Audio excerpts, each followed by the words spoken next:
Alors, bonjour à tous et bienvenue dans ce nouvel épisode, le 8e épisode de Reboot. Alors, au sommaire ce mois-ci, on va tout d'abord parler de l'affaire Nakon Frogware avec notamment Bud et son expertise incroyable professionnelle et Laurent en néophyte.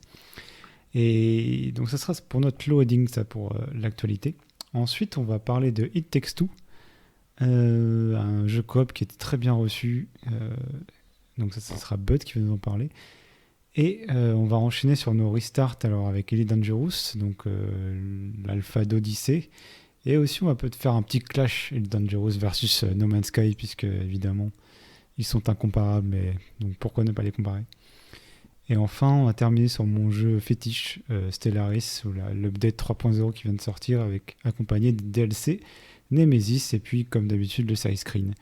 Alors avec moi comme d'habitude aussi, pour m'accompagner, c'est Bud. Bud, salut. Salut, je pensais que t'allais faire l'émission tout seul, tranquille, sans nous Non, présenter. non. D'accord. J'ai décidé de faire le sommaire en premier, tu vois, pour Ah, accrocher les gens. ok, t'as bien raison. En fait, si t'avais fait ça, j'aurais même pas parlé. J'aurais dit, bah non, je réponds pas, je suis vexé. Non, Ben bonjour à voilà. tous, content d'être là, ça va être cool. Allez Laurent, à toi de dire bonjour. Dis bonjour Laurent. Bonjour. Comment vas-tu? Il Ça est va où ton bien toi? papa? Il est dans la salle. Oui. Alors ça va, tu survis toujours? On survit, on survit. Très bien, parfait. Bon, et bien sans plus tarder, on va commencer alors avec cette petite histoire Nakon Frogware qui a été résumée par Gamecult notamment. Très bien. Donc je pense que Bud, si tu peux résumer l'affaire, après on va discuter un peu de ça. Ouais, on va la résumer vraiment dans les grandes lignes. On va pas rentrer dans les détails de qui a raison, qui a tort, ce qui s'est passé, qui a fait quoi. Frogware, c'est un développeur. Des Pays-Bas, je me Ukrainien? rappelle. Je crois que c'est ukrainien, ouais, c'est ça, c'est ukrainien, qui travaille depuis de nombreuses années sur la licence Sherlock Holmes. C'est un jeu d'enquête narratif, je vais rester un peu vague.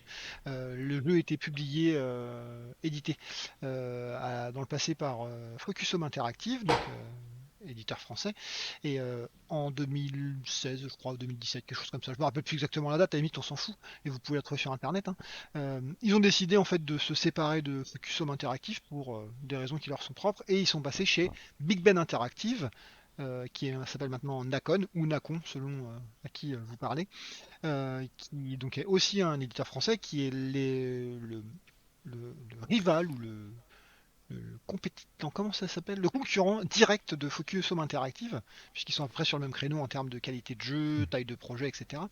Et donc ils sont Est-ce passés qu'ils chez. construisent encore des manettes pourries de contrefaçon ou pas alors? Ouais, Oui. ouais, ils continuent, hein. Ok. Ouais, Moi, c'est tout ce que je connais de Big Ben en fait. ouais, bah, normal. Ouais, c'est normal, tu préfères pas voir leur jeu des fois. Et donc bref, ils ont signé avec eux pour faire un projet qui s'appelait Sherlock Holmes. Non, non, C'est c'est The Sinking City. de Sinking City, qui est pas vraiment un Sherlock Holmes, celui-là, qui était plutôt un truc sur C'est Cthulhu, le mythe Lovecraftien. de Cthulhu. Voilà. Lovecraft. exactement. Et parce que donc ils ont signé, ouais, je reviens pas sur les détails de ce qui s'est passé vraiment avant, on s'en fout. Et donc bah ils ont signé ensemble, ils devaient faire un projet, donc Nacon en tant que éditeur, Frogware en tant que développeur, et il y a eu un petit truc qui s'est pas très bien passé, et donc en ce moment ils sont en procès sur qui a les droits du jeu, sur quelle plateforme, est-ce que, En enfin Nacon apparemment, exclusivité, une histoire de exactement, master, ce genre de ouais. choses. Et bref, ça m'a passionné. On dirait l'effet de l'amour. Mais j'ai Ouais, pas compris un traître mot de tout cet article. exactement. Alors justement, le truc intéressant, et merci Laurent, c'est que notre but c'est pas de vous raconter l'histoire. L'histoire vous pouvez la trouver sur le net. C'est plutôt de répondre à des questions bah, d'invités ou d'auditeurs qu'on n'a pas pris. Et donc bah, Laurent, tu feras l'auditeur aujourd'hui. Pose tes questions. Ok. Donc, le studio de développement, donc dans ce cas-là, c'est donc nos Frogware. Ukrainiens, nos Ukrainiens de Frogwares. Si j'ai bien compris, c'est eux qui font le jeu. Ils font un programme Exact, informatique et c'est un jeu. Comment est-ce exact. qu'ils Et le c'est font eux à qui. l'intérieur? Bon, on va dire que c'est magique, même Ouais, ils si tapent des ça lignes de l'est code. pas. Voilà, Bon, ça, je pense que ça va, tout le monde comprend à peu près. Ouais. voilà. Mais Mais du coup, l'éditeur, il fait quoi? Enfin, quel est le rôle d'un éditeur? Alors, un éditeur, je vais parler d'un éditeur avec pas dans le passé, mais en tout cas, c'est le rôle, Historique. ouais, l'historique, merci, l'ancien modèle. L'éditeur était souvent là pour soit recevoir des propositions de développeurs sur leurs idées, ce qu'ils voulaient développer, etc. Et donc l'éditeur venait fournir de l'argent, tel une banque, sur le projet. Donc il va dire, ok, bah, on va vous donner, je sais pas, X millions, donc 10, 20, 30, 40 millions, bref, ça dépend de la taille du projet, pour développer le jeu. Et en contrepartie, le développeur va devoir respecter un cahier des charges, donc c'est souvent un plan de jalons, un planning avec des jalons. Alors j'utilise le mot jalon, mais dans l'industrie on utilise plutôt le mot milestones. Et donc il va falloir qu'il livre des choses à un certain moment.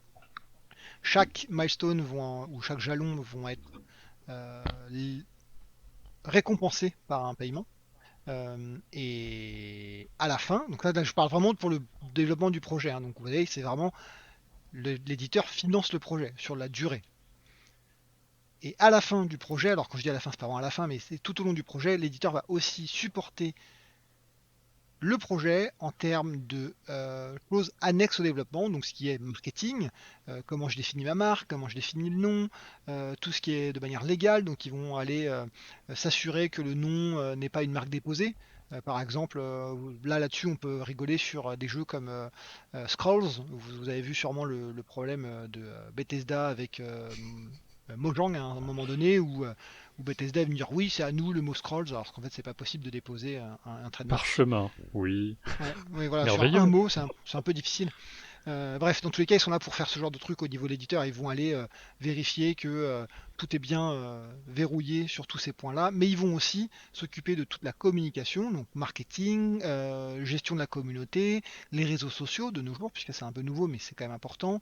Ils vont aller aussi préparer tous les salons, contacter la presse pour que la presse vienne faire des previews, des reviews, ce genre de choses.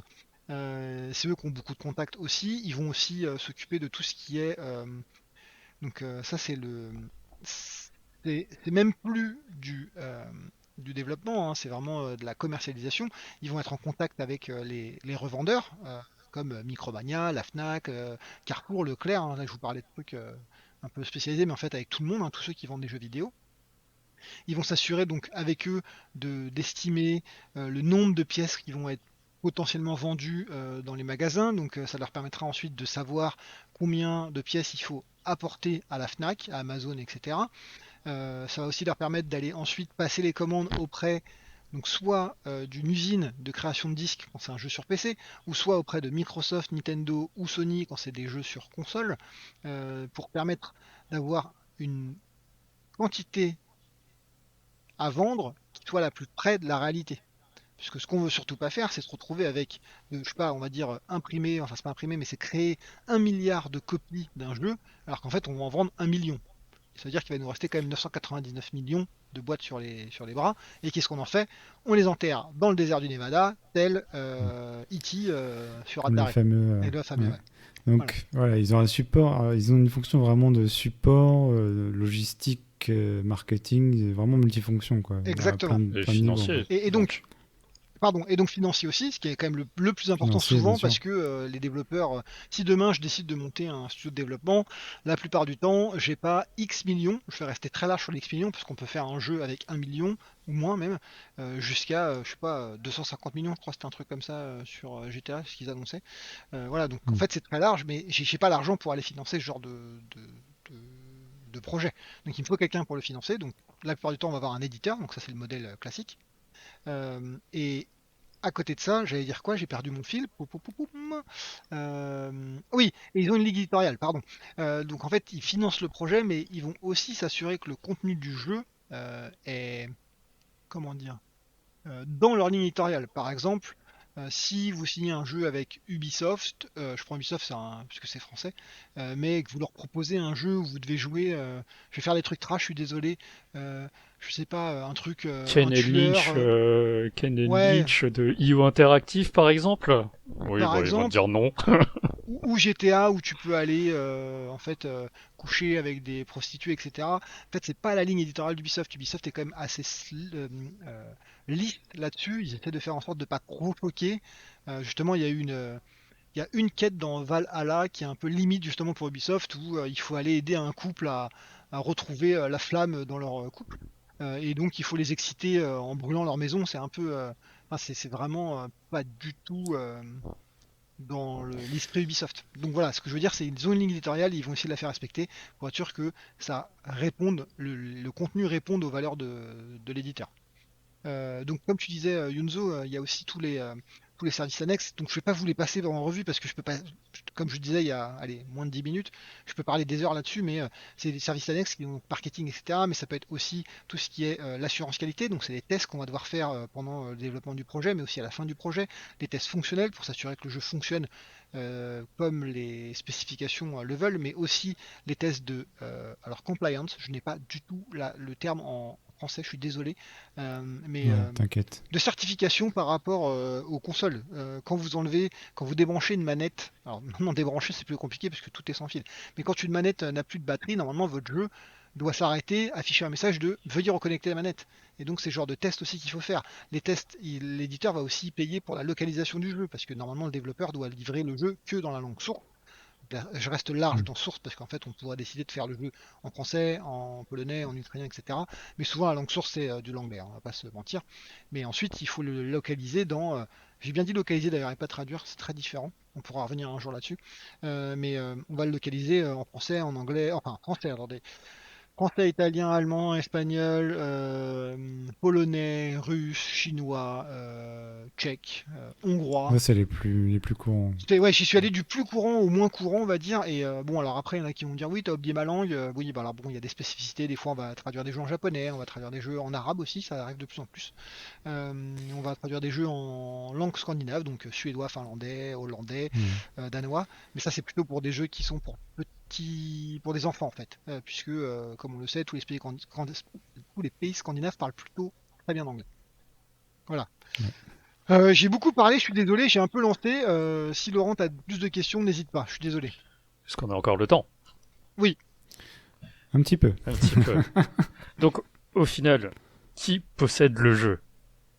Ah, alors, eh ben ça, je vais pas pouvoir répondre de manière précise, puisque C'est au cas par cas, alors. C'est au c'est cas au cas par par cas. cas et D'accord. c'est à la négociation surtout. Ok. Et Ça c'est dé- pas public. Mais. Et c'est pas souvent public. C'est pas souvent Mm. public, mais on sait quand même. Non, même pas. Non, j'allais dire que pour Frogware, on sait que Sinking City leur appartient, mais j'en suis même pas sûr complètement. Non, c'est pas public et ça dépend du contrat, puisque forcément, donc quand un développeur va voir un éditeur, il va dire bah voilà, je veux développer ce jeu-là. L'éditeur va dire ok, t'as besoin de combien? Il va dire bah X millions, mais soit le développeur va demander la totalité du budget à l'éditeur, ou soit il pourrait aussi lui dire bah écoute, on fait 50-50. Moi j'ai de quoi investir 50% et toi 50%.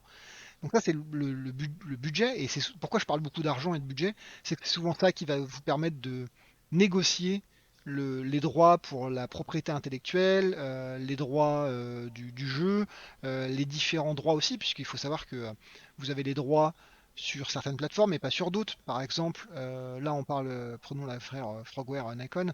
Euh, si je me trompe pas, Nikon avait les droits sur certaines consoles mais pas d'autres. Par exemple la Switch. Donc Frogware va sortir le jeu sur Switch. Et puis bah Nikon peut rien dire parce qu'en fait dans le contrat il n'y a pas écrit qu'ils ont les droits sur la Switch. Donc je pense que Frogware a l'IP par contre.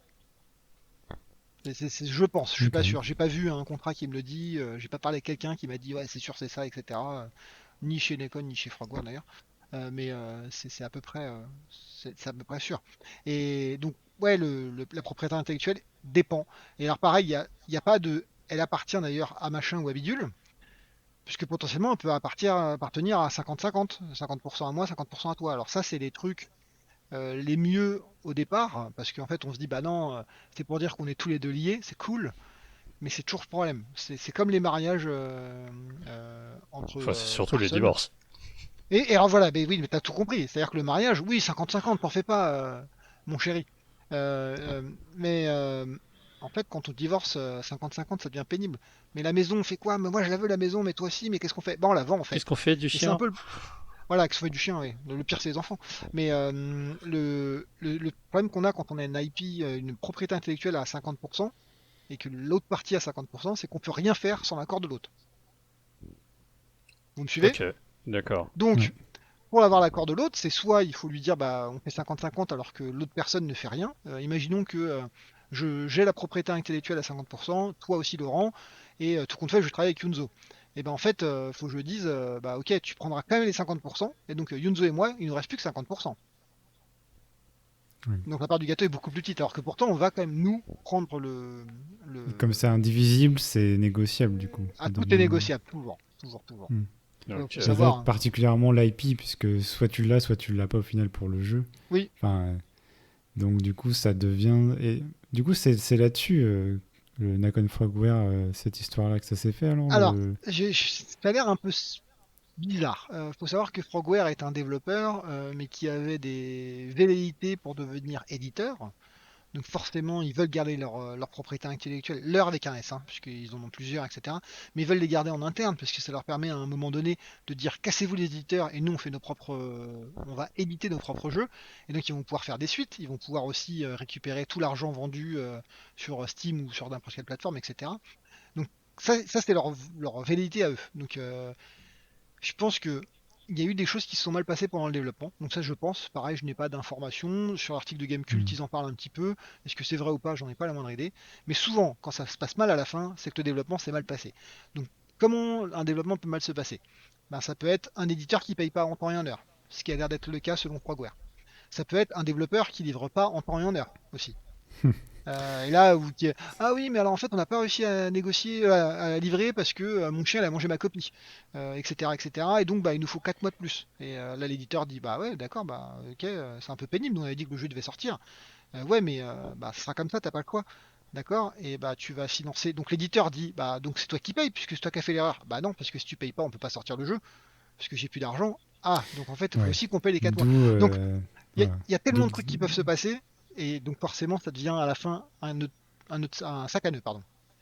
Donc on doit passer devant voilà, un tierce parti pour déterminer en fait qui va récupérer quoi, quoi. Oui, Alors alors, voilà. Tellement ça complexe. c'était le deuxième article, et ça a l'air encore plus compliqué parce que tu comprends pas le jugement. Ouais, alors ouais, le jugement est incompréhensible, mais là, Voilà. il faut. Je pense qu'ils comprennent rien non plus au niveau de les jurys Voilà. qui sont occupés de ça, comprennent rien au droit Ouais, mais numérique. c'est intéressant, hein, c'est vrai, parce que c'est... Est-ce qu'on a vraiment des gens qui sont aptes à juger ce genre de choses? Parce que Ah non, franchement... je pense pas.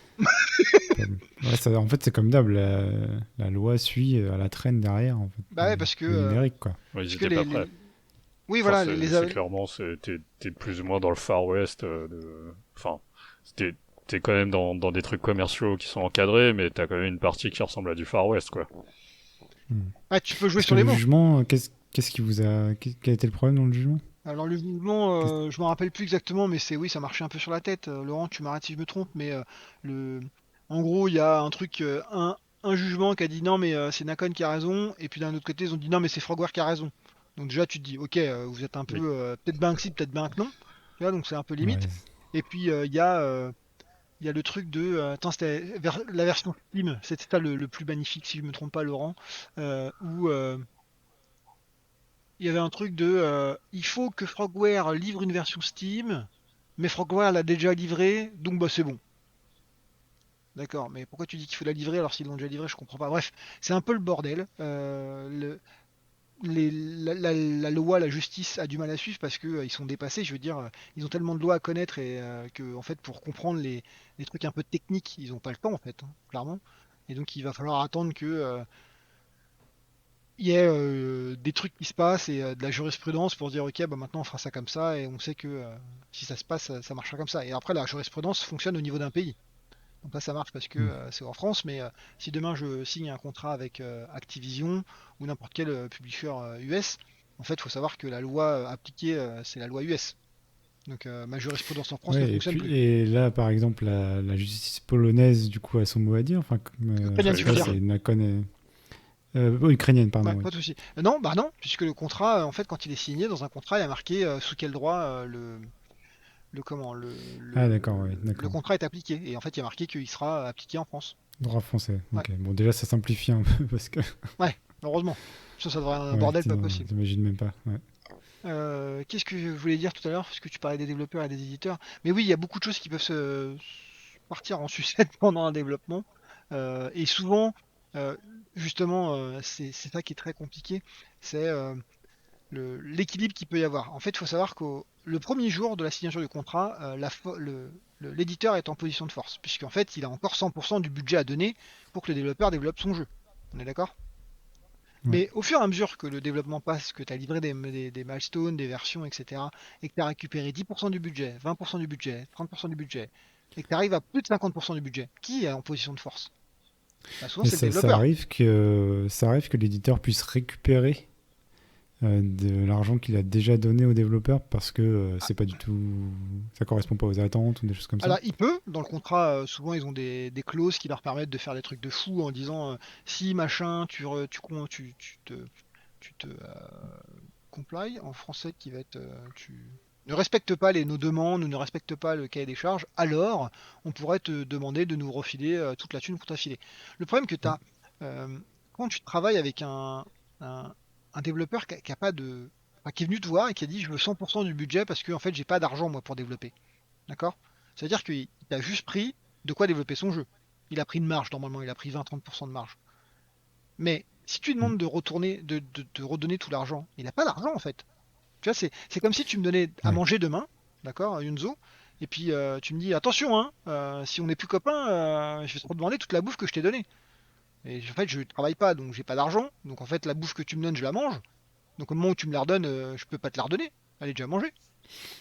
Bah voilà, là c'est Ouais, pareil. on peut juste imaginer qu'ils puissent revendre le matériel ou des, Alors, je sais pas, tu vois. ouais, ils peuvent vendre du matériel et tout, mais souvent ça va pas couvrir les millions que tu leur as donnés. Ouais. Par contre, ce qui va se passer, c'est que l'éditeur, alors là, a le droit de tout faire, puisqu'en fait, il récupère la propriété intellectuelle, il récupère les assets, Ouais, voilà. il Il, récupère Oui, plein de parce que trucs. il loot quoi, c'est du tu, loot. C'est du tu vas loot, ouais, liquider, Littéralement. c'est vrai. tu vas liquider la boîte, quoi.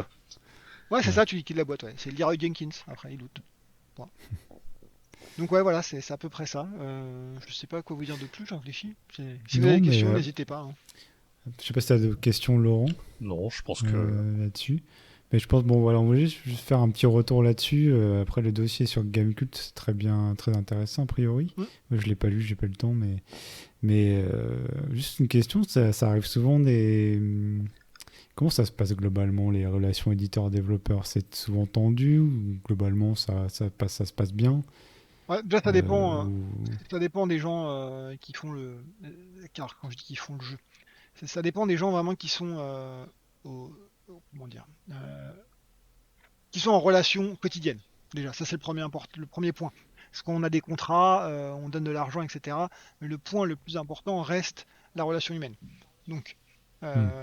ça, c'est si les relations humaines ne fonctionnent pas, forcément, il va y avoir des problèmes. Donc ça, c'est le premier point. Maintenant, est-ce que ça arrive souvent?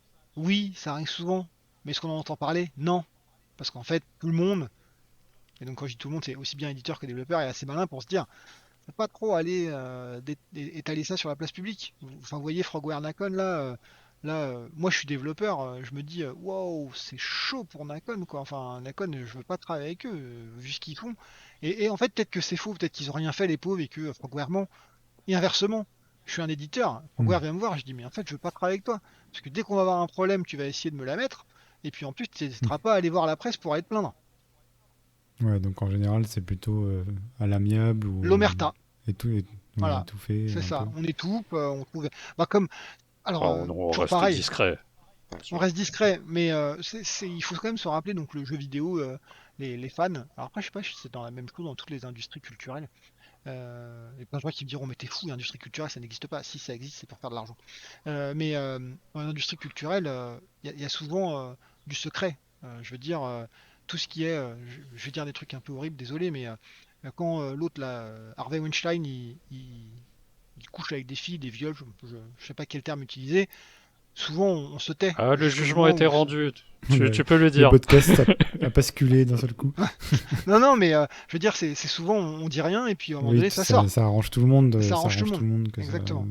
Et que rien ne sorte. Et des fois, c'est trop gros pour ne pas sortir, voilà, quoi. c'est ça. Et là, c'est peut-être justement le premier cas où c'est trop gros en fait et un développeur vient dire non mais les éditeurs nous exploitent Mm. peut-être. Je peux Ouais. pas vous dire. Moi, toutes mes relations sont toujours très bien passées parce que je travaille chez des éditeurs qui étaient intelligent et que je pense être intelligent et les gens avec qui j'ai travaillé Ouais, surtout donc c'est pas étaient très intelligents. c'est pas forcément représentatif des relations éditeur-développeur là ce qu'on voit là quoi. En tout cas, c'est pas Alors, forcément quoi. j'ai pas travaillé chez les petits éditeurs. Donc petit, il y a plein de gens qui vont dire oui, c'est pas bien de dire ça de Nacon, bah ça reste un petit éditeur par rapport à du Ubisoft, Activision, je sais pas, Oui, bien sûr. Square, voilà. Electronic Arts. Ouais, Electronic Arts et tout. Donc peut-être c'est différent. Quand t'as un petit éditeur, peut-être que t'as pas le choix pour survivre, t'es obligé de faire ça. Peut-être, je sais pas. Mais tous les gros, ils essayent plutôt d'être intelligents et malins et puis de faire en Oui, sorte puis d'avoir une bonne image. Parce que toujours pareil, quand t'as une mauvaise image, même si ça sort pas sur la place publique, n'hésite pas à les dire à tous tes copains, puisque souvent c'est un petit milieu, hein, dire fais attention, cet éditeur-là, c'est un peu chaud. Hmm. Voilà. Et puis bon, c'est toujours bien d'éditer, mais qui fait les jeux hein c'est les développeurs. Donc, Alors, ça c'est toujours le même problème. Est-ce que il faudrait pas se passer des éditeurs pour le jeu non, vidéo? pas s'en passer, mais bon. Non, mais alors je fais exprès de forcer le trait. Est-ce que vraiment on saurait s'en passer? Moi je pense pas, et tu l'as dit toi-même, parce Bah, qu'ils ont une tout plus-value. ce que tu as décrit comme fonction au début, on voit clairement que c'est des choses qui devront être faites de toute façon. Donc Ouais. si ça retombe sur le développeur, c'est énorme, quoi. Surtout les petits développeurs, j'imagine. Mais là, l'important, et là je reviens sur justement la relation humaine entre ceux qui font vraiment le jeu, aussi bien du côté éditeur que du côté Ouais. développeur, c'est est-ce qu'on a une relation fournisseur-client? Donc en fait, moi je suis le client, donc l'éditeur, toi tu es le fournisseur, Ouais. donc quand je te dis de faire un truc, tu le fais et tu te tais. Ouais. Et aussi le client, enfin le fournisseur, pardon, qui dit moi je suis fournisseur, hein, tu me dis de faire un truc, je le fais, hein, je réfléchis pas, je suis pas intelligent. Bah non, en fait, le mieux c'est de se dire que on est partenaire. On est un partenaire commercial, un partenaire business. On est là pour faire en sorte que, d'une part, alors ça c'est mon point de vue, ce que je dis souvent aux développeurs, c'est bien comme ça, des gens peuvent peut-être me reconnaître vu la phrase que je vais utiliser. En fait, je travaille pas pour l'éditeur, je travaille pas pour le développeur, je travaille pour le joueur. Donc pour mon but, c'est de Oh, faire en c'est sorte que le gentil. jeu. Bah non, mais mon but, c'est de faire en sorte que le jeu soit le meilleur possible pour que le joueur prenne du plaisir, premièrement, et qu'il ait une chance d'être un succès. Et si c'est un succès, ça bénéficie à tout le monde. Et voilà, et donc je pense que cette Oui. philosophie-là permet de se dire, en fait, je suis pas ici là pour presser comme un citron le développeur, et le développeur doit pas être là pour juste prendre la thune de la banque qui est donc l'éditeur. Mais ça, c'est une Ouais. relation concrète, parce que c'est pas un truc où j'arrive et je dis ça et puis, c'est bon, ça fonctionne les mecs. Non, Ouais. il faut vraiment le créer et c'est après Faut l'établir, quoi. voilà, faut Ouais. l'établir et ça prend des semaines, voire des mois, des années peut-être. Alors par contre, Ouais. après quand ça marche, souvent c'est assez simple, hein. Parce que les gens. Eh bien voilà, ça sera, je pense, Bud, le mot de la fin sur l'affaire. Donc, éditeur et développeur, aimez-vous les uns les autres. Moi, j'ai besoin Et, j'ai besoin de balancer ouais. un truc. Je me sens un peu comme un développeur qui se fait casser les ailes par son éditeur. Merci Yunzo. Je peux pas parler autant Ouais. tant que je veux. Non, je rigole. Tout va bien. Désolé, ton temps de parole Sera est limité. terminé. Ouais. Mais bravo, car tu viens de récupérer un peu de temps de parole pour nous parler d'It Takes Two. C'est juste après ça. To stay together. You can't just give up. I wish you could be friends again. What? Are you ready for the roller coaster ride of your life? No. Good. Hey!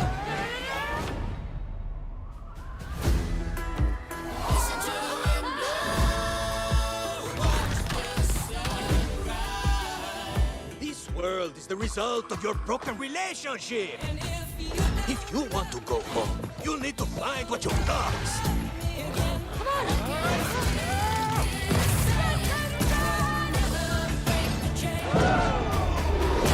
Is that our old vacuum cleaner? This would never have happened if you hadn't broken it. You promised to fix me!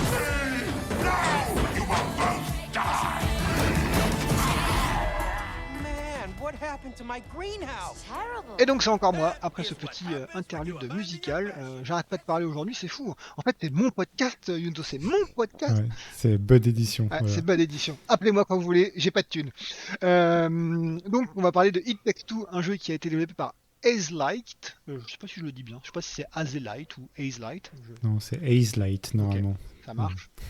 Et donc c'est un studio alors marrant, développé par Hazelight et édité par Electronic Arts. Voilà. Ah. Et oui. Et apparemment ça se passe bien puisque c'est leur deuxième jeu ensemble, puisque avant ils ont fait A Way Out, qui est un jeu Ouais. qui était sur deux personnages en prison, si je me trompe pas. Donc ce studio a été fondé par Joseph Fares, qui est le game director ou le directeur créatif, directeur de jeu, réalisateur, etc. Qui est assez mis en avant d'ailleurs. Ouais, bah alors justement, on va Euh, en parler rapidement. Donc cette personne était aussi le directeur créatif de Brothers, A Tale of Two Sons, qui était aussi un bon jeu. C'était son premier jeu co-op tout seul, entre guillemets, c'est-à-dire que au lieu de jouer soit un perso et moi un perso, je jouais les deux persos et chaque perso était géré par un stick. Donc c'était plutôt Ouais. malin et On intéressant. rappellera que A Way Out a été accueilli plus froidement. par Alors contre. justement, A Way Out était accueilli beaucoup plus froidement, et rappelez-vous cette séquence magique, et là je vous laisse aller voir sur YouTube, où Joseph Fares, pour A Way Out, vient annoncer son jeu à l'E3, et en fait insulte les Oscars pendant l'E3. Voilà, donc cherchez cette petite vidéo, c'est Priceless. Et il était Je bourré. savais pas. J'irai voir. Ouais, D'accord. je t'enverrai ça tout à l'heure. Bref, tout ça pour continuer maintenant sur It Takes Two. C'est donc un jeu qui est sorti sur plein de plateformes, puisque j'ai entendu pas mal de gens qui se trompaient. Sorti sur PS4, PS5, Xbox One, Xbox Series, et je vais dire Series parce que il y a la S et il y a la X. Sur PC aussi, sur Steam, mais aussi sur PC via Origins. Origin, je crois qu'il n'y a pas de S. Voilà. Et de mon côté, je l'ai testé sur PS5. Parce que j'ai trouvé une PS5, mais aussi parce que mon compagnon de jeu, donc mon mari, puisque ma femme ne joue pas, donc j'ai un mari pour jouer, a une PS5, donc on a joué sur PS5. Voilà. Et il y a du split screen Alors, ou pas? un truc intéressant, c'est que ce jeu-là peut se jouer en split screen, donc en écran partagé, pour faire de la coop sur son canapé. Comme Et quand les on joue, vieux. comme les vieux jeux, ouais. Mais c'est vraiment la vision de Haze Light, en fait, de faire des jeux coop à Ouais, l'ancienne. mais ça, C'est Sur plutôt le cool. canapé, revient, quoi. hein. Ouais. Mm. Comme A Way Out, hein, c'était pareil. Sauf que Mm. quand tu joues en multi, enfin en coop en ligne, tu gardes le split screen. Ça, c'est très important. Ok. Donc ça peut être perturbant parce que tu te dis mais pourquoi vous me bouffez la moitié de mon écran pour voir l'écran de l'autre alors qu'il n'a pas besoin de les voir puisqu'il n'est pas à côté de moi. En fait c'est important parce que il joue un petit peu là-dessus. C'est-à-dire que parfois pour se timer justement il faut pouvoir voir l'écran de l'autre. Lui dire attends, appuie maintenant, hop, et tu peux sauter. Comme ça tu peux te timer grâce à ça. Si je voyais pas l'écran de mon joueur en coop, ça pourrait des fois être un peu difficile. Voilà. Hmm. D'accord. Voilà. Donc c'est par contre, il faut bien se prendre en compte que c'est coop only, hein. Donc c'est seulement de la coop. On peut pas jouer tout seul. Il n'y a pas d'IA. Il n'y a pas d'IA. Donc Non. on est obligé de trouver Ok. quelqu'un avec qui jouer soit sur son canapé, ou soit en multi. Et de mémoire, parce que j'ai pas testé, mais il me semble qu'il n'y a pas de matchmaking. Donc si vous n'avez pas d'amis, vous pouvez pas jouer à ce jeu-là. C'est cool et pas D'accord. cool en même temps. C'est marrant, c'est un parti pris, quoi. C'est vraiment. Ouais, c'est un parti pris. Alors, là, tout le monde dit, ah, mais c'est dégueulasse, ils vous forcent à acheter deux jeux. Eh ben non, parce que EA, depuis A Way Out d'ailleurs, puisqu'ils l'ont fait de la Ouais, même manière, ouais. ils proposent un système de Friend Pass, qui veut dire que Yunzo ou Laurent, vous pouvez télécharger le jeu gratuitement, vous pouvez lancer le jeu gratuitement, mais vous pouvez pas y jouer. Par contre, je peux vous inviter au moment où le jeu est lancé, et vous rejoignez ma partie, et donc vous jouez gratuitement avec moi. Ouais, je trouve ça quand même bien équilibré comme solution. Parce Oui. que d'un côté, de vendre deux jeux forcément pour jouer à un jeu, enfin, ça serait abusé. Je suis assez d'accord. Et après, vendre le jeu pour jouer chacun de son côté avec par exemple quatre personnes, enfin deux personnes différentes, ça sera aussi un peu pas respecter le travail des développeurs, je Ouais. pense. Enfin, Bah, je pense qu'il malheureusement il pourrait avoir beaucoup moins de ventes à cause de ça. Parce oui, que- voilà, au niveau financier, je veux dire, au niveau Ouais. achat. Ouais. Donc je pense que c'est une bonne solution. Je sais pas ce que t'en penses, toi. Mais... Ah, bah, je trouve que c'est génial quand ton jeu est forcément coop, c'est une très très bonne idée. S'il n'est pas Ouais. forcément coop, tu peux dire Ouais, non, de bah toute façon, il fallait forcément qu'il fasse un truc parce que Oui. forcément coop, tu t'achètes ton jeu, tu peux pas y jouer en gros, donc c'est pas possible, quoi. c'est ça. Tu- Ah, je suis tout à fait d'accord. Et surtout qu'il n'y a pas de crossplay non plus. C'est-à-dire que si toi tu joues, tu dis ah non moi je joue, j'achèterai sur PC et moi je joue j'achète sur PS5, on peut pas jouer ensemble. Hmm. Ouais, mais ça, Là, c'est- est-ce que c'est dû à l'éditeur ou est-ce que c'est dû aux différents acteurs du marché? Non, ça c'est vraiment dû. Alors, je dirais pas l'éditeur parce que il me semble que EA fait un peu de crossplay entre les différentes plateformes. C'est plutôt un problème technique potentiellement. Ok. Ça dépend de sur quelle technologie ils ont développé le multi. Est-ce que c'est une technologie propre à EA ou est-ce que c'est des technologies qui sont basées sur les plateformes en elles-mêmes, donc le Xbox Live, le PSN, etc. Et ça change tout. Le crossplay peut être fait que si vous utilisez votre propre technologie de multi et de serveur. Puisque forcément, vous pouvez Hmm. bien m'imaginer que une console Microsoft ne peut pas aller communiquer avec les serveurs de Sony. C'est impossible, hein. Ça c'est interdit. Voilà. Ouais. Et le crossplay devient... Oui, c'est. Ouais. Non, c'est souvent des théories du complot à la con sur Internet. Ils ont fait exprès, mais au final, ça se réduit souvent à des problèmes techniques, quoi. Oui. Ce genre de. Pourquoi il ferait exprès Comme en fait? d'hab. D'un point de vue éditeur, un éditeur Oui, bah oui. qui n'a pas d'allégeance en fait, ils s'en foutent que ce soit Nintendo ou que ce soit Surtout Nintendo. Electronic Arts, quoi. Oui, Electronic Arts, oui, mais Ouais. ils ont raison, ils bouffent à tous leurs ateliers. C'est vu qu'ils sont éditeurs Ouais, tiers, après. leur but c'est de faire de l'argent, quoi. Faut quand même les comprendre. Et donc c'est pas dans leur but de se dire non, non, on va pas permettre de toucher entre PS5 et Xbox série, quoi. Donc c'est pas Sony ou Xbox qui ont acheté EA pour leur dire. Ouais, non, non, non, non. Ok. Voilà. Donc là on a parlé Et beaucoup de ouais, trucs autour du jeu, ouais, voilà. voilà, et pas trop du jeu. Donc maintenant on va parler quand même du jeu. Qu'est-ce qui fait que ça, là où ça fonctionnait pas forcément dans A Way Out, là, les critiques sont unanimes et toi, ça t'a beaucoup plu a priori? Ah ouais, j'ai adoré. Donc, Euh, une dizaine d'heures de jeu, je crois même une douzaine d'heures de jeu. Donc je les ai mangés en une semaine et demie. Et en coop, donc Ouais. ça veut dire quand même on a réussi à trouver du temps pour jouer à deux au même moment, Donc la etc. motivation est restée, C'est ça. quoi. C'est ça, exactement. La motivation est restée. Donc moi, A Way Out, ça m'excitait aussi, hein. Je voulais vraiment le faire. On a failli le faire ensemble Yunzo, mais bon, les critiques n'étaient pas très bonnes. Et donc, quelle est Ouais, la différence finalement, on a entre laissé ces tomber. deux jeux-là? Bah, c'est simple, c'est que A Way Out est dans un univers réaliste, donc forcément, vous pouvez pas faire n'importe quoi, vous pouvez pas créer des gameplays qui vont être marrants, des situations un peu ubuesques ou burlesques et fun. Vous êtes obligé de garder quelque chose de réaliste, quoi. Alors que là, sur It Takes Two, ils ont pris le parti pris, c'était oui, il va se passer un truc complètement barré, on va pouvoir parler de l'histoire un petit peu après, et donc on peut se permettre tout et n'importe quoi.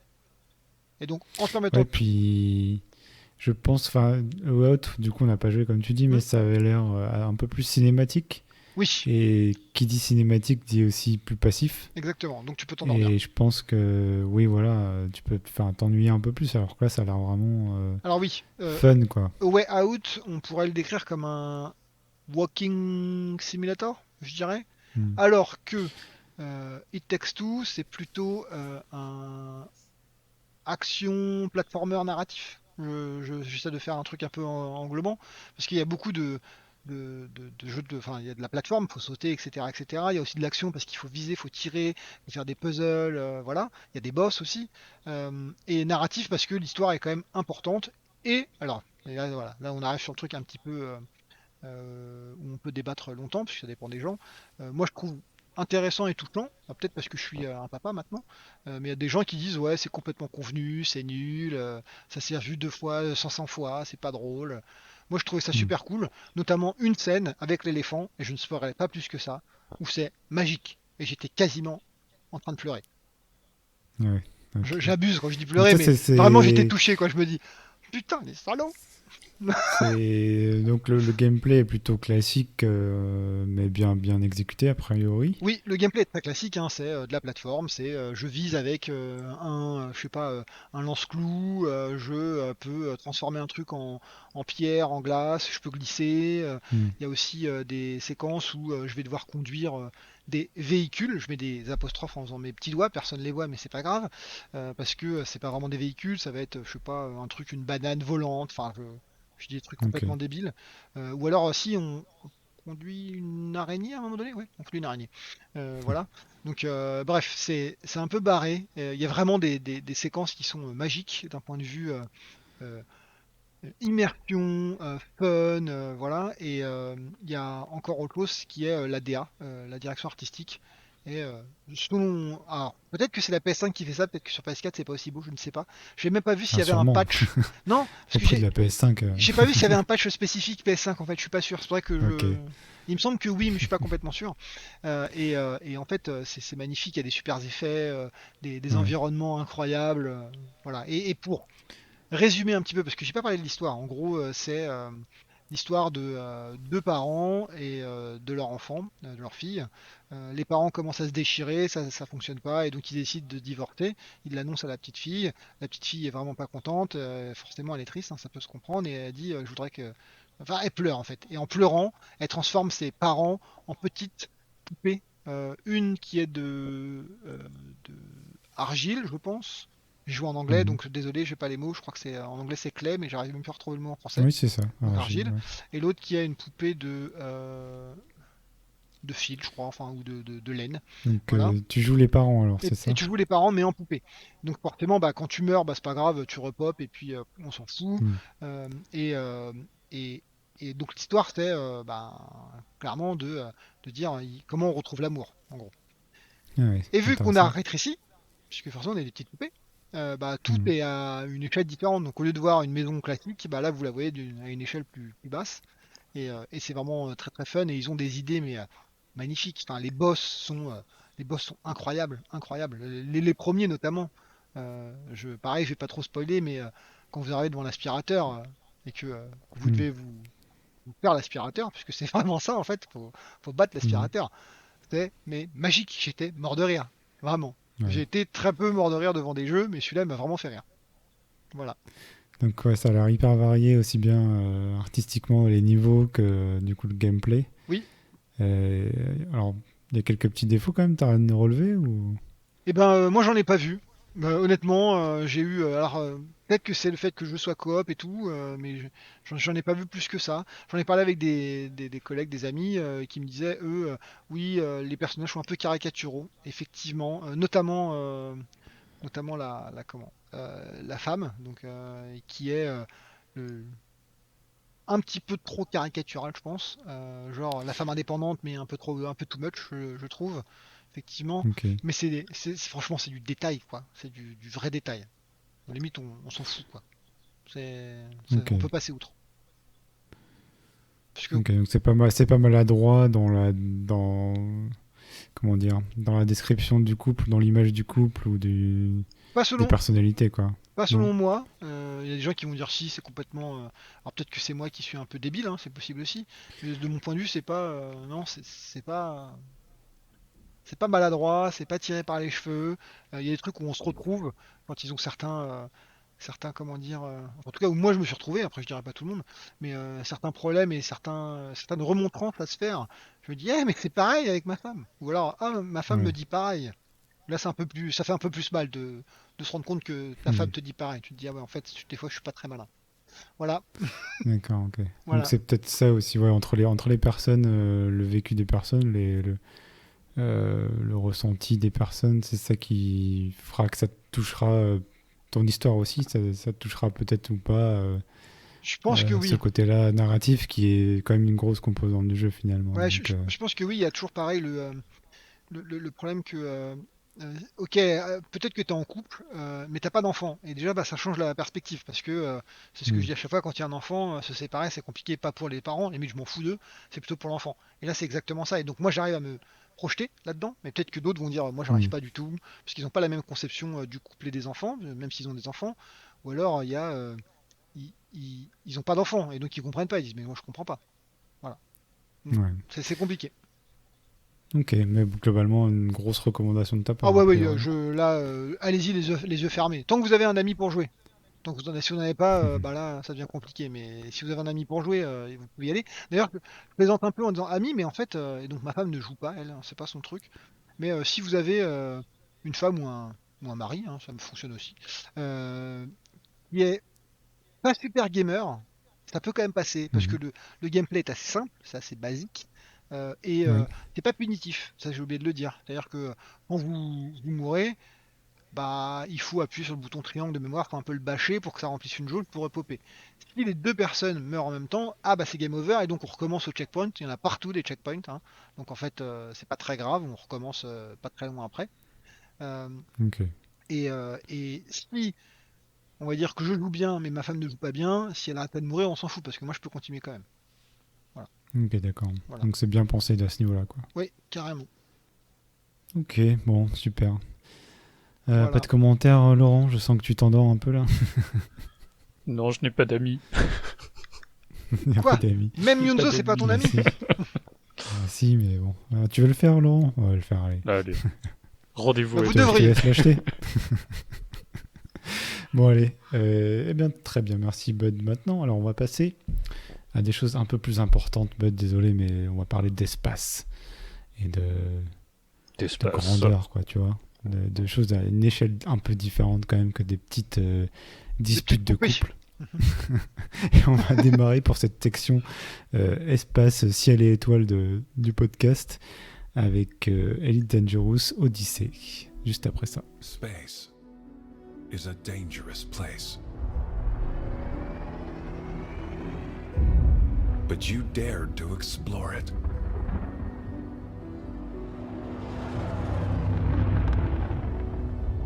The call rang out from among the stars, and you answered. But you were not alone. You formed communities. Some became allies. Others became enemies. But only the best became elite. Your collective ambitions surged through the universe, exploring distant planets, fighting for territory, for glory.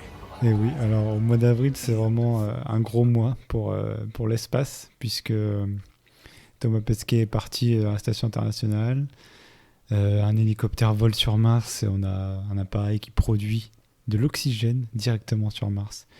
Mais la plus grosse nouvelle concernant l'espace de ce mois-ci, c'est bien évidemment l'arrivée de l'alpha d'Elite Dangerous Odyssey, que tout le monde attendait, je pense, en tout cas moi. C'est bien plus incroyable que Alors, Thomas Pesquet. Oui, c'est bien plus incroyable parce que là, il va juste dans une station et sur Elite Dangerous Odyssey, on va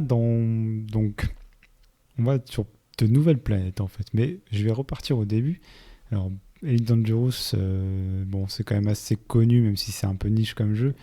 Mais c'est une simulation de vaisseau spatial, du coup, où on est constamment, attention, spoiler alerte jusqu'à maintenant, dans son vaisseau.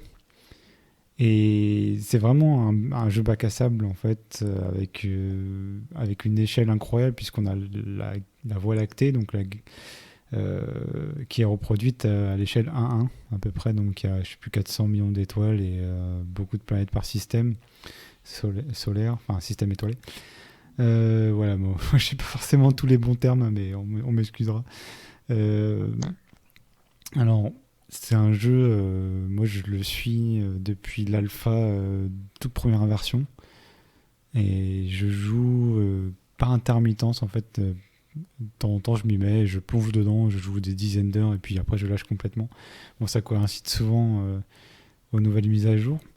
Et ce qui aide aussi, c'est que j'ai un pote qui joue, et c'est vrai que jouer à deux, c'est quand même assez sympa. Mais après, donc c'est un jeu sandbox, il y a très peu de narration. Il y a une narration un peu méta, en fait, autour de news intégrées au jeu, et il y a aussi un système de factions et un truc qui s'appelle le power play. Enfin, il y a pas mal d'une espèce de simulation d'arrière-plan, en fait, des factions et des super factions du jeu qui vont te donner des missions. Alors par exemple, une faction plus de commerce va te donner plus de missions de transporter des marchandises.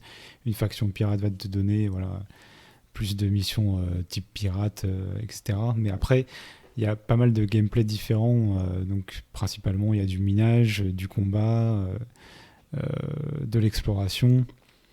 Et après des différentes variantes autour de ça, quoi. Enfin, c'est les principaux gameplay, mais il y a aussi du piratage par exemple, ou de la contrebande.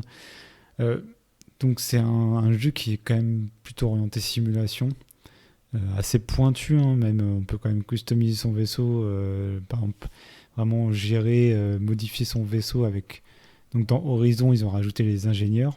Donc Horizon, c'est la première premier gros DLC en fait du jeu. On a pu se poser sur les planètes et se balader en espèce de buggy. Il n'y avait pas énormément de choses à faire. Et on a pu, donc, par contre, se poser sur les bases d'ingénieurs qui a permis une customisation assez intéressante de nos vaisseaux. Après, c'est un jeu qui a beaucoup de grind, donc beaucoup de tâches répétitives pour vraiment faire de l'argent et développer son vaisseau et acheter tous les vaisseaux. Il n'y a pas vraiment de but, donc il faut se trouver son propre but. Donc ça qui peut être qui va faire décrocher un peu les gens potentiellement, mais aussi qui peut permettre de jouer. On peut aussi jouer tranquillement. Moi, par exemple, j'ai même pas acheté le meilleur vaisseau. En fait, je me suis acheté un vaisseau, je l'aime bien, je le customise et je joue pas à fond, quoi. Je fais un peu de thunes et je débloque les ingénieurs de temps en temps. Et j'ai ma dose d'espace, quoi, pour le mois, en fait. Donc voilà. Alors, la première version du jeu, elle a été mise pas mal à jour. Puis il y a eu, comme je disais, Horizon qui est sorti. Et donc Odyssey, c'est la deuxième grosse extension qui est en alpha et qui va sortir au mois de mai. Et donc cette extension, elle propose en fait de sortir en personne du vaisseau. Donc au lieu de sortir uniquement dans son buggy SRV, on peut sortir maintenant à pied dans les stations. On peut sortir à pied dans les planètes et vraiment se balader dans les bases des planètes. Alors après, ça rajoute il rajoute du gameplay FPS. Donc il y a un mini battlefield en fait, des mini battlefields où tu peux être largué sur le champ de bataille et te battre contre des IA ou avec des joueurs. Il y a aussi des missions d'assassinat où tu dois arriver dans les bases et buter tout le monde, par exemple. Des missions très très fines qui sont pas si mal. En fait, le gameplay est un peu mou peut-être d'un jeu de tir, mais il y a pas mal d'armures différentes, de gestion des shields. Ils ont un peu reproduit ce qu'ils ont fait sur les vaisseaux en fait, au niveau customisation. Même si, bon, pour l'instant dans l'alpha, il n'y a pas toute la customisation. Mais il y a une petite profondeur en fait quand même qu'on entreaperçoit dans cette alpha et qui est bienvenue. Après, donc il n'y a pas qu'un gameplay de combat, il y a aussi du scanning de plantes en fait côté exploration, donc qui est pas hyper poussé non plus, mais qui va renforcer l'aspect exploration. Et puis après, tu as des missions en fait tout simplement pacifiques où ça va être d'amener en personne, de faire le livreur Amazon en gros, quoi, d'amener des colis dans les bases à pied, ou alors de réparer les bases. Un petit peu en fait, mais ça peut être reposant. On n'est pas obligé de faire du combat parce qu'il y a beaucoup de gens qui critiquent la partie FPS qui s'en foutent complètement, mais en fait ils ont pas c'est pas axé là-dessus. Comment dire, c'est optionnel, quoi. Leur manière d'améliorer le jeu, c'est pas de rajouter des couches narratives et des missions et des choses. C'est vraiment d'agrandir les possibilités de la boîte, du bac de sable, quoi, de la sandbox. Et donc, avec des gameplays qui sont un peu juxtaposés, quoi, qui sont pas forcément mêlés les uns aux autres. Mais peut-être que toi, ce que t'aimes bien, c'est te balader dans l'espace et après, t'aimes bien les FPS. Donc là, ça va te faire plaisir d'aller shooter un peu. Ou alors, t'as des potes qui aiment bien ça, tu vas réussir à les ramener dans Elite Dangerous par l'intermédiaire de ça. Mais en fait, ils augmentent la variété parce que finalement, se balader à pied, les missions, elles rapportent pas spécialement plus d'argent que d'autres activités dans le jeu. Donc pour progresser, en fait, ça va pas être l'activité principale. Et finalement, est-ce qu'on aura vraiment besoin de sortir à pied pour améliorer son vaisseau ou voilà, ses compétences? Pas forcément. Mais par contre, sortir à pied, ça change l'échelle complètement. Enfin, en fait, on sortait en SRV, en buggy, mais c'était sympa déjà. Mais là, sortir à pied et voir son Anaconda, son vaisseau qui fait plusieurs kilomètres, quoi, c'est vraiment incroyable en fait. Et se poser, voir une base toute petite, se poser à côté, sortir, rentrer dans la base et après tu peux renvoyer ton vaisseau pour qu'il reparte en orbite, tu le revois partir. Enfin, franchement, c'est incroyable. Et donc la première, il y a eu plusieurs phases dans l'alpha et c'est vrai qu'au début la première phase était très limitée, on pouvait pas faire grand chose et on n'avait pas accès à nos vaisseaux. Et en fait, quand il y a eu la deuxième phase et qu'on a pu acheter des vaisseaux, même pas notre propre vaisseau, avec mon pote, donc on a très peu touché finalement la première phase, mais tout de suite dès qu'on a eu nos propres vaisseaux, à la deuxième phase, on a beaucoup plus joué avec mon pote parce que en plus on peut rentrer, par exemple, donc quelqu'un qui est avec toi va prendre son vaisseau et toi tu vas pas prendre ton vaisseau, tu vas juste t'asseoir à côté de lui en fait. Il va pouvoir t'emmener ailleurs et toi tu vas pouvoir rappeler par exemple un taxi après plus tard et tout. Enfin, en fait, ça rajoute des couches en plus de gameplay, de possibilités qui sont vraiment le bienvenu et ça a un changement d'échelle qui est vraiment impressionnant. Ah, c'est pas, enfin, je dirais que c'est le genre de chose où tu te dis que ça va te servir à rien, mais quand tu y as goûté, c'est tellement naturel, c'est impossible de revenir en arrière. Donc pour l'instant c'est encore en alpha, donc c'est pas vraiment un test et peut-être qu'on reviendra dessus quand on aura joué pas mal après la sortie. Alors c'est encore buggé, l'interface est pas toujours au top, enfin voilà, c'est Frontier, c'est Elite Dangerous, donc c'est jamais fini ce jeu en fait.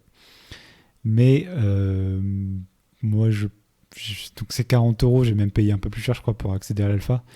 Bon là j'ai l'excuse du podcast, mais en vrai c'est des pratiques qui sont un peu limites. Après moi je marche toujours dedans parce que bon je m'en fous un peu, c'est un jeu que j'adore et j'avais envie de tester. Mais c'est vrai que c'est un peu dommage de faire payer ces bêtas comme ça. Mais je regrette pas en fait d'avoir payé l'alpha et je regrette pas de prendre Odyssey en fait et d'y jouer plus tard. Je pense que j'y jouerai pas forcément des heures et des heures, mais je serai toujours content de sortir et j'ai vraiment hâte en fait de poser mon propre vaisseau qui est un peu pimpé genre Mad Max, de le poser, de me balader autour et de faire des screenshots ou je sais pas en fait. Je crois que c'est vraiment un jeu pour l'immersion en fait, et pour l'immersion, enfin moi j'y joue pour l'immersion. Je joue pour la simulation, je joue pour me poser sur une planète un peu chelou, avec une petite atmosphère bizarre et plusieurs soleils. Et je sors de mon vaisseau, je regarde ça et j'arrête au bout d'une demi-heure. Mais c'est unique en fait comme proposition. Donc, mais non, c'est pas unique. C'est unique, moi je trouve. Tu vois de quoi je parle ou pas? Star Citizen. Non, mais... je plaisante. Star Citizen, moi, enfin voilà, comme la plupart des gens, il y a une fausse guéguerre qui est un peu sur les forums, mais en vrai, la plupart des gens, ils aiment les deux jeux. Enfin, moi, j'ai jamais vraiment joué à Star Citizen, mais dès que ça sort, sur le papier, tu vas adorer. Bon, là, il y a les rires du public, mais dès que ça sort, sur le papier, ça me donne vraiment envie. C'est juste que j'attends une version un peu plus stable. Et les Dangerous, c'est un vrai jeu. Hein. Tu peux jouer, c'est quand même pas très buggé, c'est stable. Et si tu te fais ton propre but, t'as de quoi faire. Hein. Je rajouterai les rires du public en post-prod, t'en fais pas. C'est que oui, la différence quand même entre les deux, c'est que, comme tu dis, pas sur Star Citizen, pardon, sur... Elite Dangerous. Elite Dangerous, merci, j'ai du mal ce soir, je suis désolé. Le jeu, il est là, la promesse est livrée, même si on peut trouver plein de défauts. Par exemple, moi, j'aime pas trop parce qu'en fait, c'est un jeu sandbox où il faut trouver toi-même ton objectif. En fait, j'arrive pas à le trouver moi personnellement, mais la proposition, elle est là justement. C'est normal, c'est fait exprès et tu peux jouer à ton jeu. Alors que l'autre, tu te dis, mais Star Citizen, il est où le jeu en fait? Je comprends pas. Ouais, puis c'est itératif. En fait, t'as une version, elle est là, elle est complète. Après, oui, elle est jamais complète pour certaines personnes. Et c'est des gens comme ça qui gueulent et qui demandent toujours plus, qui font aussi avancer les choses. Faut pas le nier, hein. C'est clair. Ouais. Mais moi, je préfère ça. Enfin, je trouve que c'est quand même. Moi, je pense pas spécialement que Star Citizen est une arnaque. Je pense pas que les développeurs sont pas des passionnés, je le pense, tu vois, à mon avis. Chris Roberts, je crois, il fait les mêmes jeux depuis des années. Enfin, c'est un mec il respire espace, quoi. Ouais, il est passionné, il est juste pas réaliste, c'est ça le problème. Ouais, je sais. Après, voilà, il se fait de la thune, mais il y a quand même un jeu derrière. Mais Elite Dangerous, et puis Star Citizen, c'est pas la même échelle. Hein. Enfin, il y a différentes échelles. C'est vrai que t'as des villes modélisées, ça a l'air assez impressionnant. Faudrait que je m'y penche un peu d'ailleurs. mais c'est très simulation et très dans le détail. Et Elite Dangerous, mais ça, c'est une autre échelle. Alors c'est procédural, et oui, les planètes se ressemblent et tout, mais il y a de plus en plus de taf dessus, et là ils ont rajouté des petites atmosphères et tout. Et là, on voit que dans l'alpha, on n'a pas encore vu tout ce qu'ils avaient rénové niveau éclairage, niveau moteur procédural justement des planètes, etc. Et il y a encore des choses qui vont nous impressionner, je pense, à la release vraiment de Odyssey. Et bon, moi, c'est vrai que j'aurais préféré qu'ils bossent plus sur des atmosphères. En fait, les vols atmosphériques, voilà, des géantes gazeuses, des planètes avec des orages, des vents et tout ça, moi c'est ce que je voulais vraiment, c'est ce que j'attends toujours. J'espère qu'on l'aura un jour, je sais pas. Après, je suis pas mécontent d'avoir le côté FPS. C'est vrai que quand on parle d'immersion, par contre, déjà la VR est pas compatible Odyssey, donc dommage, même si je joue pas tout le temps en VR, mais c'est quand même vraiment sympa en VR. Elle le sera peut-être plus tard, mais c'est pas une vraie promesse. Alors, ils sont pas sûrs de pouvoir le faire en fait. Et ensuite, pour l'instant, on peut pas se balader dans son vaisseau. C'est vrai que moi, c'est quelque chose que j'aurais bien aimé parce que pour moi, ça fait partie de l'immersion aussi. Et bon, alors le développeur, certains joueurs disent mais qu'est-ce qu'on va faire dans le vaisseau? On va s'ennuyer, il faut du gameplay absolument. Enfin, certains joueurs disent on va s'ennuyer, les développeurs disent on peut pas faire en gros les vaisseaux sans gameplay a priori, sans interaction. Mais est-ce que c'est vraiment indispensable dans un jeu où finalement la contemplation et l'immersion est si prédominante? Enfin, ok, il y a des gens qui jouent en PVP, des gens qui jouent pour manipuler les factions en arrière-plan et tout, qui sont à fond. Mais il y a aussi combien de gens qui passent leur temps à trouver un screenshot de ouf et à le poster sur Reddit. Donc pour moi, mais bon, je trouve que c'est... Et leurs gameplays sont souvent un peu... c'est toujours pareil, c'est un jeu tellement vaste, avec tellement de gameplays différents, donc c'est quand même difficile d'avoir des gameplays très complexes à chaque portion de gameplay en fait. Et déjà je trouve qu'au niveau minage, exploration, ils ont vraiment amélioré le truc avec une des mises à jour majeures les plus récentes. Et alors moi aussi c'est pareil, bon je continue un peu, je rêve d'une mise à jour spéciale pirate, contrebande et tout, avoir des systèmes un peu plus intéressants là-dessus. Mais voilà, c'est un jeu qui est quand même... quand tu le découvres, si vous n'avez jamais joué, c'est une claque quand même, hein, maintenant. Et Odyssey, pour moi, sera indispensable après, hein, pour prendre voilà, une deuxième claque dans la tête, quoi. Ouais, donc c'est quand même plutôt un bon ajout. Pour moi, c'est un truc que tu peux pas revenir en arrière une fois que tu as goûté. Là, j'ai même pas envie de relancer le jeu de base, tu vois. Okay. Parce que ça va manquer de pas faire 10 embarques et de juste faire un petit tour, tu vois. Juste de voir mon pote qui me fait coucou, qui sort son arme, on rigole, je monte sur son vaisseau en sautant avec la gravité, il démarre, du coup je meurs. Enfin voilà, c'est marrant, quoi. Alors peut-être qu'au bout d'un moment on en aura marre, on sortira plus, mais des fois, savoir quand tu peux le faire, c'est suffisant en fait. Ok. Au bout d'un moment. Ouais. Moi, c'est la liberté qui est importante. C'est la liberté, c'est le choix, et de le faire une fois tous les 3 heures, et ben si tu veux pas le faire, même si c'est une fois toutes les 3 heures, ça va te manquer. Et tu vas te dire, franchement là j'ai vraiment envie de sortir de mon vaisseau et de rentrer dans cette base, quoi. Ok. Donc voilà, donc moi j'ai du mal à pas recommander ce DLC quand il sortira, parce que franchement le jeu de base, déjà Horizon maintenant intégré dans le jeu de base est quasiment donné, enfin maintenant je crois qu'il y a des données sur Epic Games où il coûte 5 € régulièrement, et donc payer 40 € en gros, en fait si tu sors de la thune juste pour Odyssey quasiment, c'est un jeu énorme, quoi. Et avant de t'ennuyer, avant de tout découvrir, t'as quand même des dizaines et des dizaines d'heures, et si t'accroches t'as des centaines d'heures dessus, donc voilà. Donc après moi c'est vrai que j'ai pas tellement testé la partie FPS.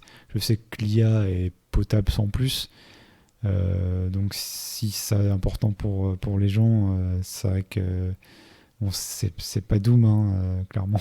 C'est pas voilà, mais c'est normal, je veux dire, on peut pas, ils peuvent pas rivaliser, et je trouve que pour un ajout de gameplay en plus, c'est quand même solide et tu auras toute une customisation, tu auras des ingénieurs a priori pour les armures et les armes. Donc il y aura une progression en fait sur le côté FPS. Donc ça sera quand même intéressant, je pense.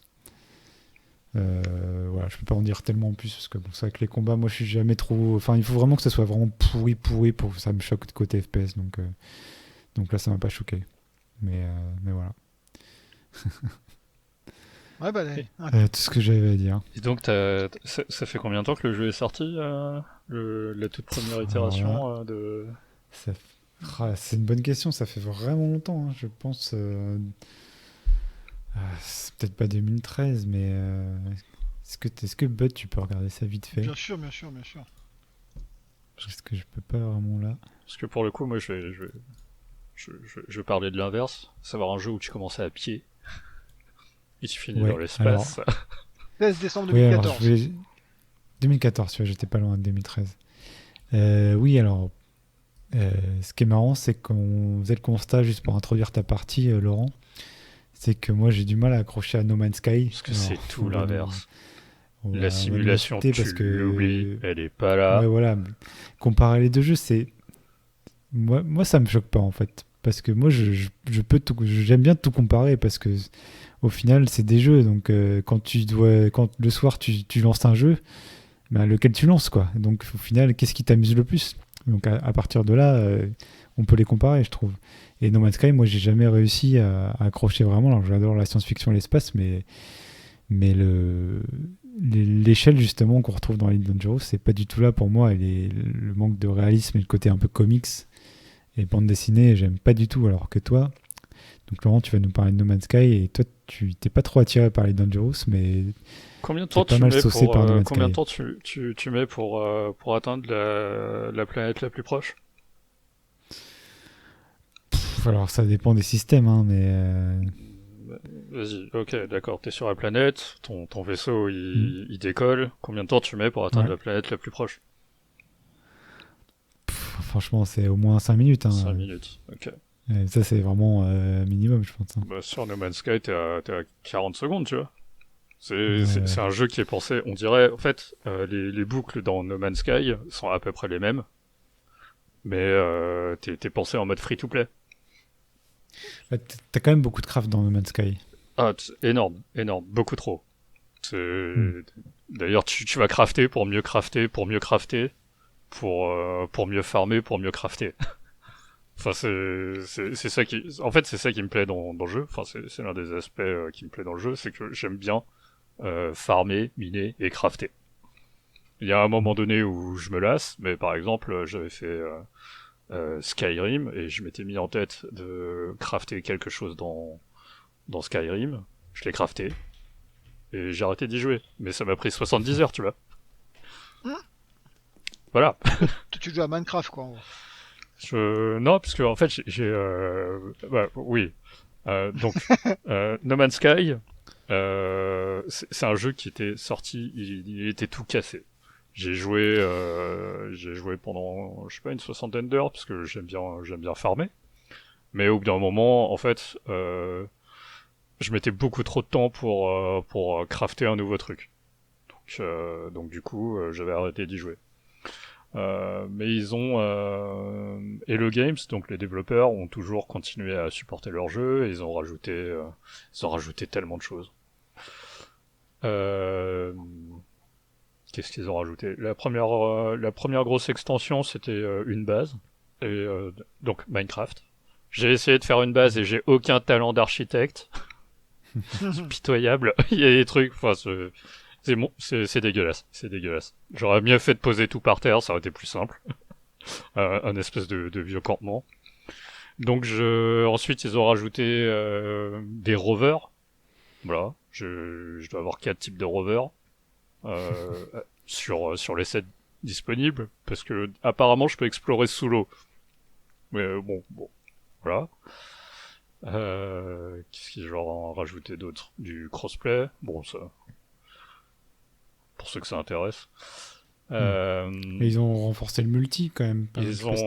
Oui, parce qu'en fait au début,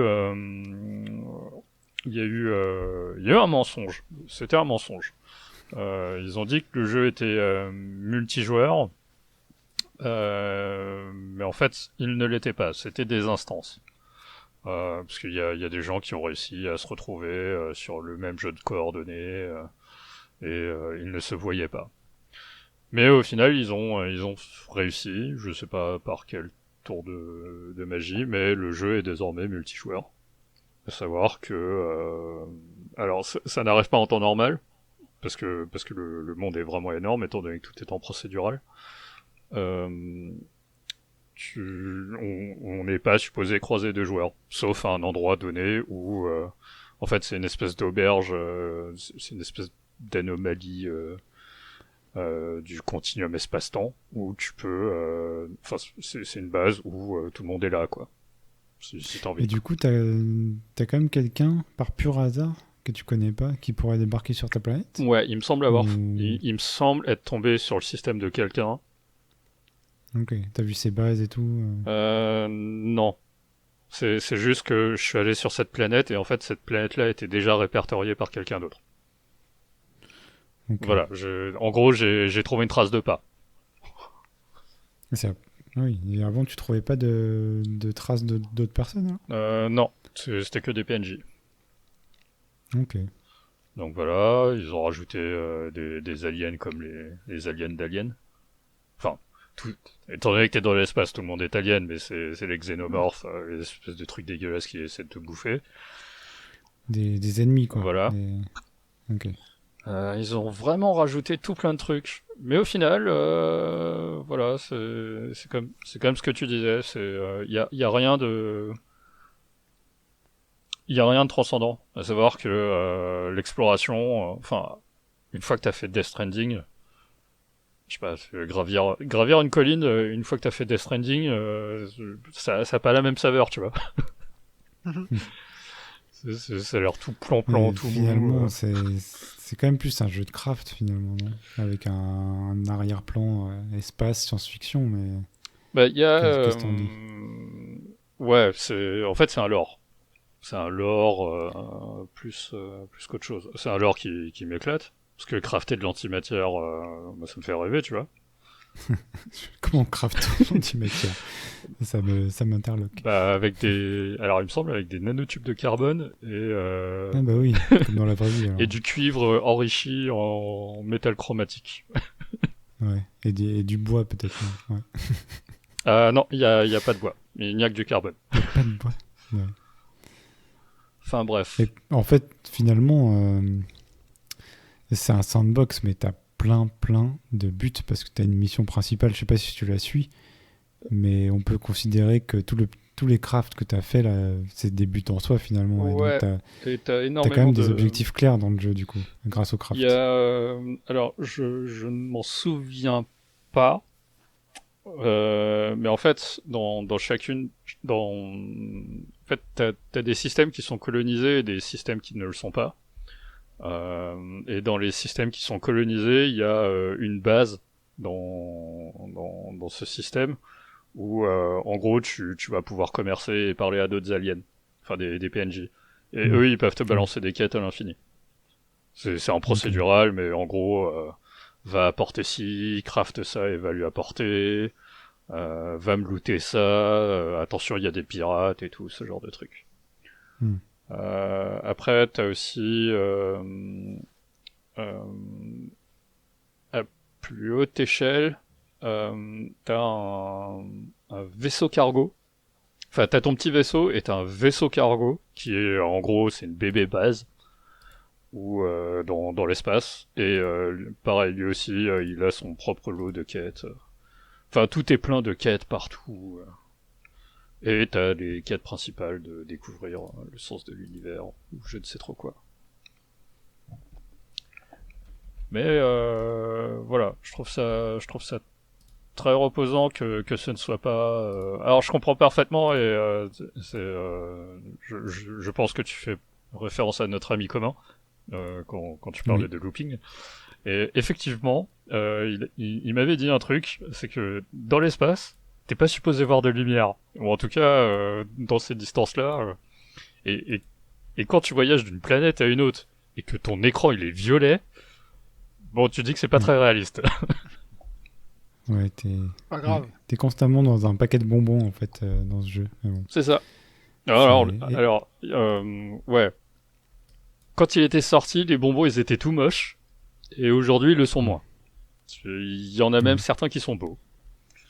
Ouais, ils ont quand même amélioré les graphismes et la génération procédurale. Ouais. Là, ils ont Cette fait planète. vraiment tout plein de trucs. Genre, tu peux avoir un compagnon. Tu peux domestiquer Ouais. un animal. Ils améliorent à tous les niveaux, vraiment. Ils ont plus qu'amélioré, mais rajouté vraiment des choses de zéro. C'est ça. Après, je sais pas, moi j'ai vraiment du mal avec l'échelle en fait. Et c'est le truc qui m'attire dans Elite et du coup qui est pas là dans No Man's Sky quoi. Ouais, Et, c'est vraiment le du truc coup, je où voulais- tu peux traverser un système de part en part en moins d'une minute, quoi. Ouais, moi j'ai même se poser sur les planètes. En fait, c'est vraiment banal. Sur Elite, tu vois, ok, c'est toujours pareil, mais je sais pas, il y a toujours le côté impressionnant tu vois, de la planète qui grossit et tu te sens petit vraiment. Enfin, je trouve que l'échelle est vraiment super bien faite dans Elite.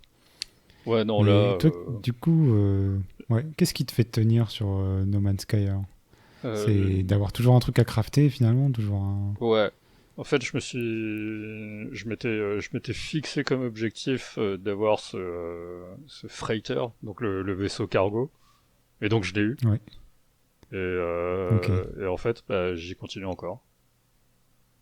Donc, Et là, c'est quoi t'as un nouvel objectif du coup non, là tu- pour l'instant, je continue.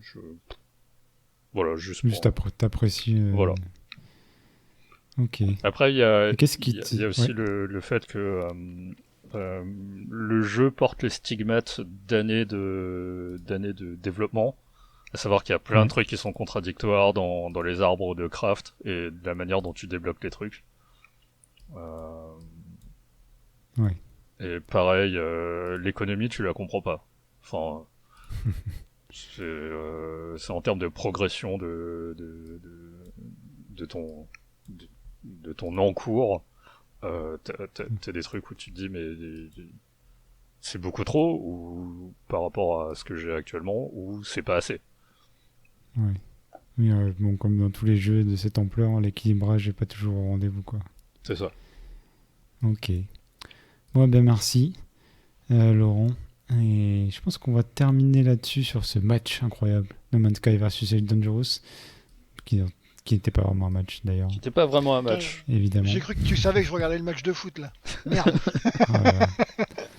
Purée. Mais oui, on a quelqu'un qui n'est pas un rêveur ici, donc, Non. qui ne rêve pas d'espace. Ah non, je suis Mais pas. on va rêveur quand du même continuer. On va quand même continuer. Tu vas te bouffer encore un peu d'espace avec Stellaris qui vient de sortir sa nouvelle update. C'est juste après ça. Following the destruction of the entire Oblogon system, not even the squabbling diplomats of the galactic community could ignore the encroaching darkness.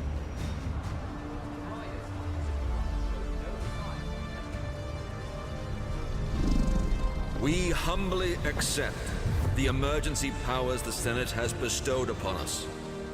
Our union shall be consumed by petty feuds no more.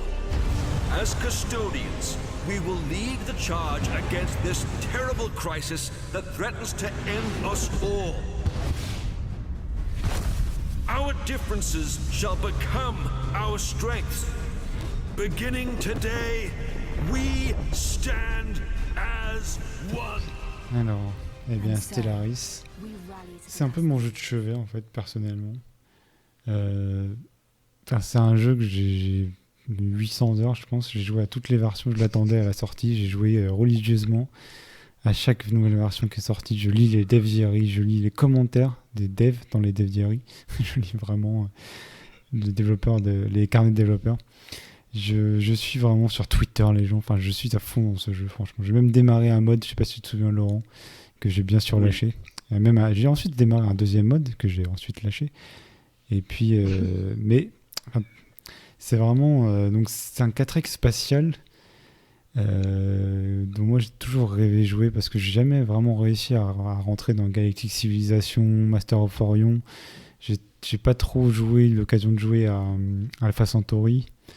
Et le Civilization, Beyonders, je suis pas trop accroché non plus. Et je sais pas, en fait, je savais que c'était un genre de jeu destiné pour moi, mais je trouvais pas le bon prétendant. Voilà.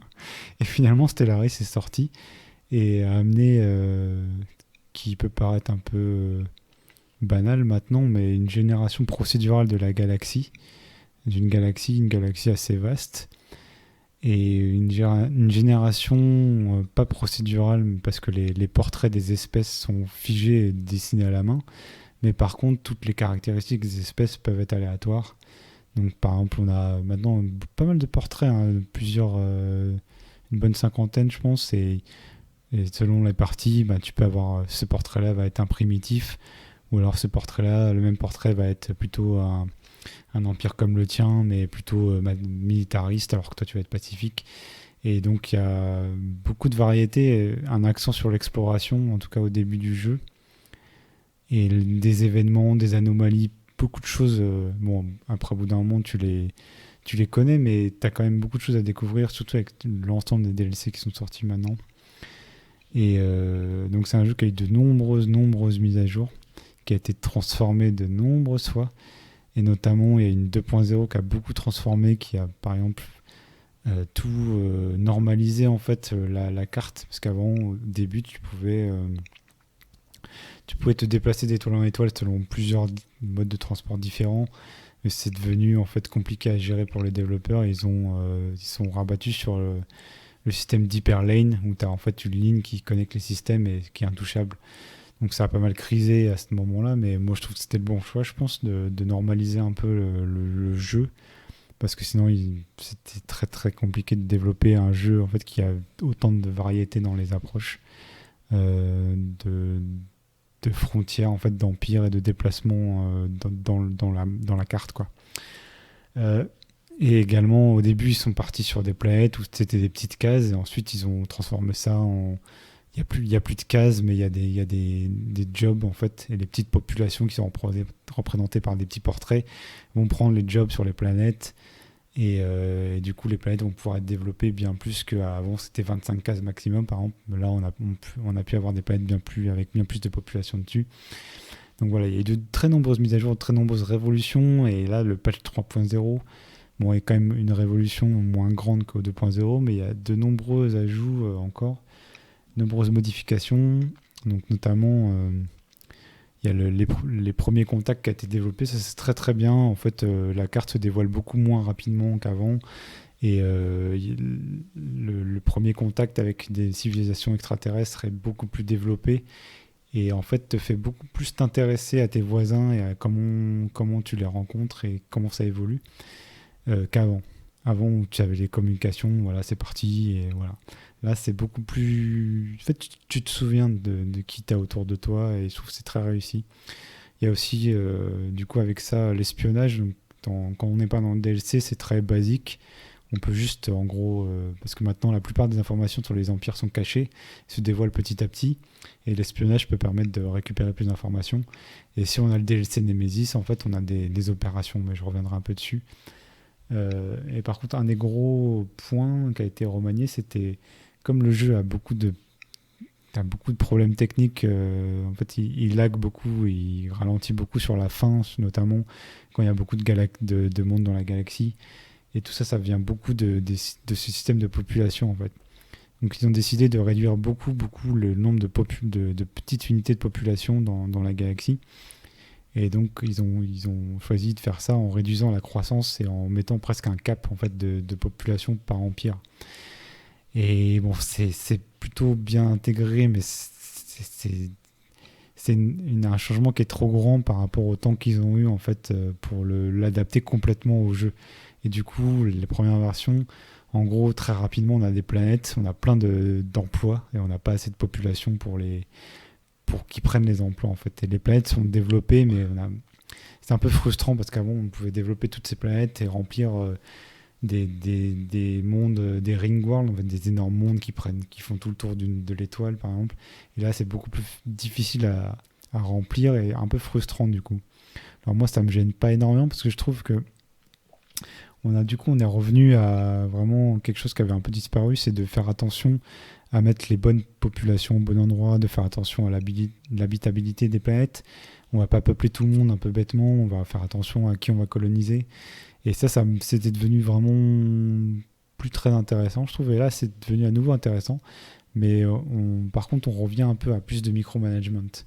Alors du coup, les gens qui adoraient faire plein de planètes, et ils sont nombreux, et développer bien les planètes, sont très frustrés par ça. Et du coup, là, le patch, il y aura sûrement encore de l'équilibrage et qui va arriver là-dessus, mais les développeurs sont bien décidés à réduire le nombre de populations et à garder cette importance du bon choix en fait de planète et du bon choix de qui va où, etc.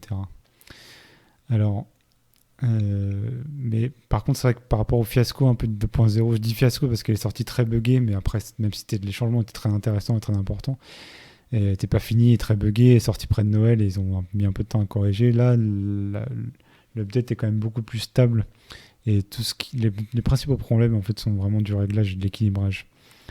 Mais côté DLC, alors donc c'est Nemesis, ça c'est payant, c'est 20€, donc c'est un peu cher, donc ça apporte. On peut devenir l'empereur galactique, donc c'est assez intéressant. On peut devenir, en fait, d'abord on peut devenir le gardien un peu de la galaxie, gardien plutôt bénéfique. Je perds le mot, mais voilà, gentil de la galaxie. Et on peut un peu dévier et devenir l'empereur galactique à partir de là. Et donc donc ils décrivent ça comme la diplomatie un peu du chaos, la diplomatie qui tourne mal. Donc c'est des ajouts plutôt. On peut aussi devenir la crise en fait. Le bienfaiteur. Le bienfaiteur, merci. Le bienfaiteur et le gardien, vraiment. Voilà, c'est ça qui va te défendre contre. Parce que dans Stellaris, ce qui est très intéressant, c'est que tu as des crises en fait. Donc à la moitié du jeu, tu as par exemple le Great Khan, qui est un peu un équivalent de Gengis Khan mais spatial, qui va envahir l'espace, il va falloir le contenir. Tu as aussi un espèce de cluster fermé que si tu l'ouvres, des fois, il peut répondre une menace. Et à la fin du jeu, tu as des crises aussi de fin de jeu qui sont assez balèzes. Enfin, ça dépend de tes réglages, bien sûr. Donc, ces crises-là dynamisent le jeu et redistribuent les cartes un peu. Mais c'est vrai qu'on n'a pas eu de nouvelle crise depuis longtemps. Et là, ça apporte un peu du endgame. Avec le bénéficiaire, là, le bienfaiteur, le custodian en anglais, là, je ne sais pas exactement la traduction, mais l'empereur galactique, toujours assez satisfaisant quand même comme thématique. Bon, ça pioche largement dans Star Wars épisode 1, mais c'est vraiment sympa. Gardien, ou alors dépositaire. Voilà. Merci, dictionnaire ambulant. Voire de référence.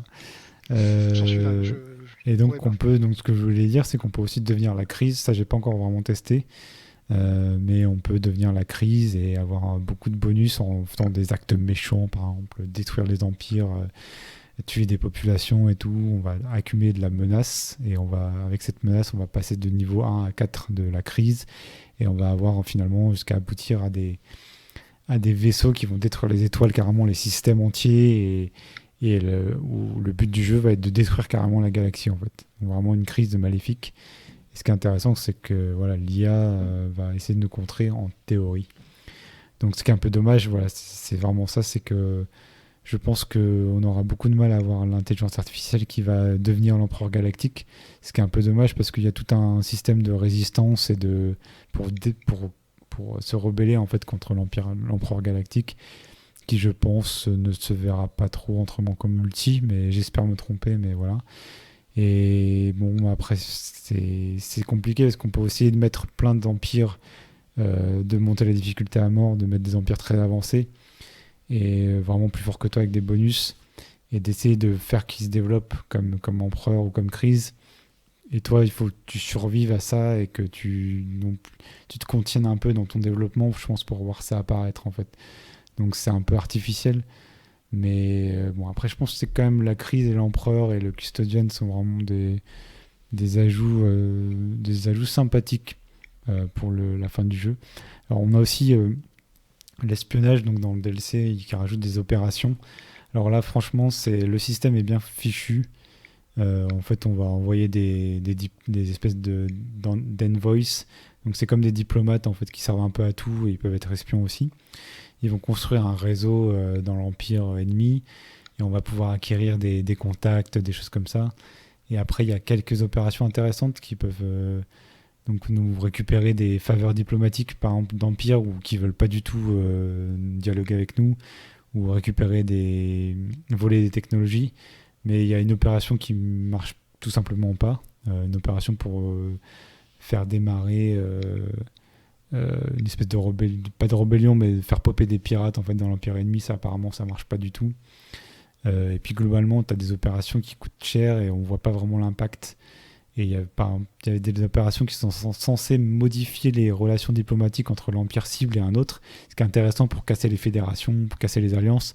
Et finalement, c'est très peu impactant, c'est très, très difficile de dire si ça a fonctionné, ce que ça a fait ou pas, en fait. Donc, je pense qu'il y a encore un peu de boulot aussi à ce niveau-là. Le système est bien construit, mais il va falloir encore de l'équilibrage et encore développer un peu ça.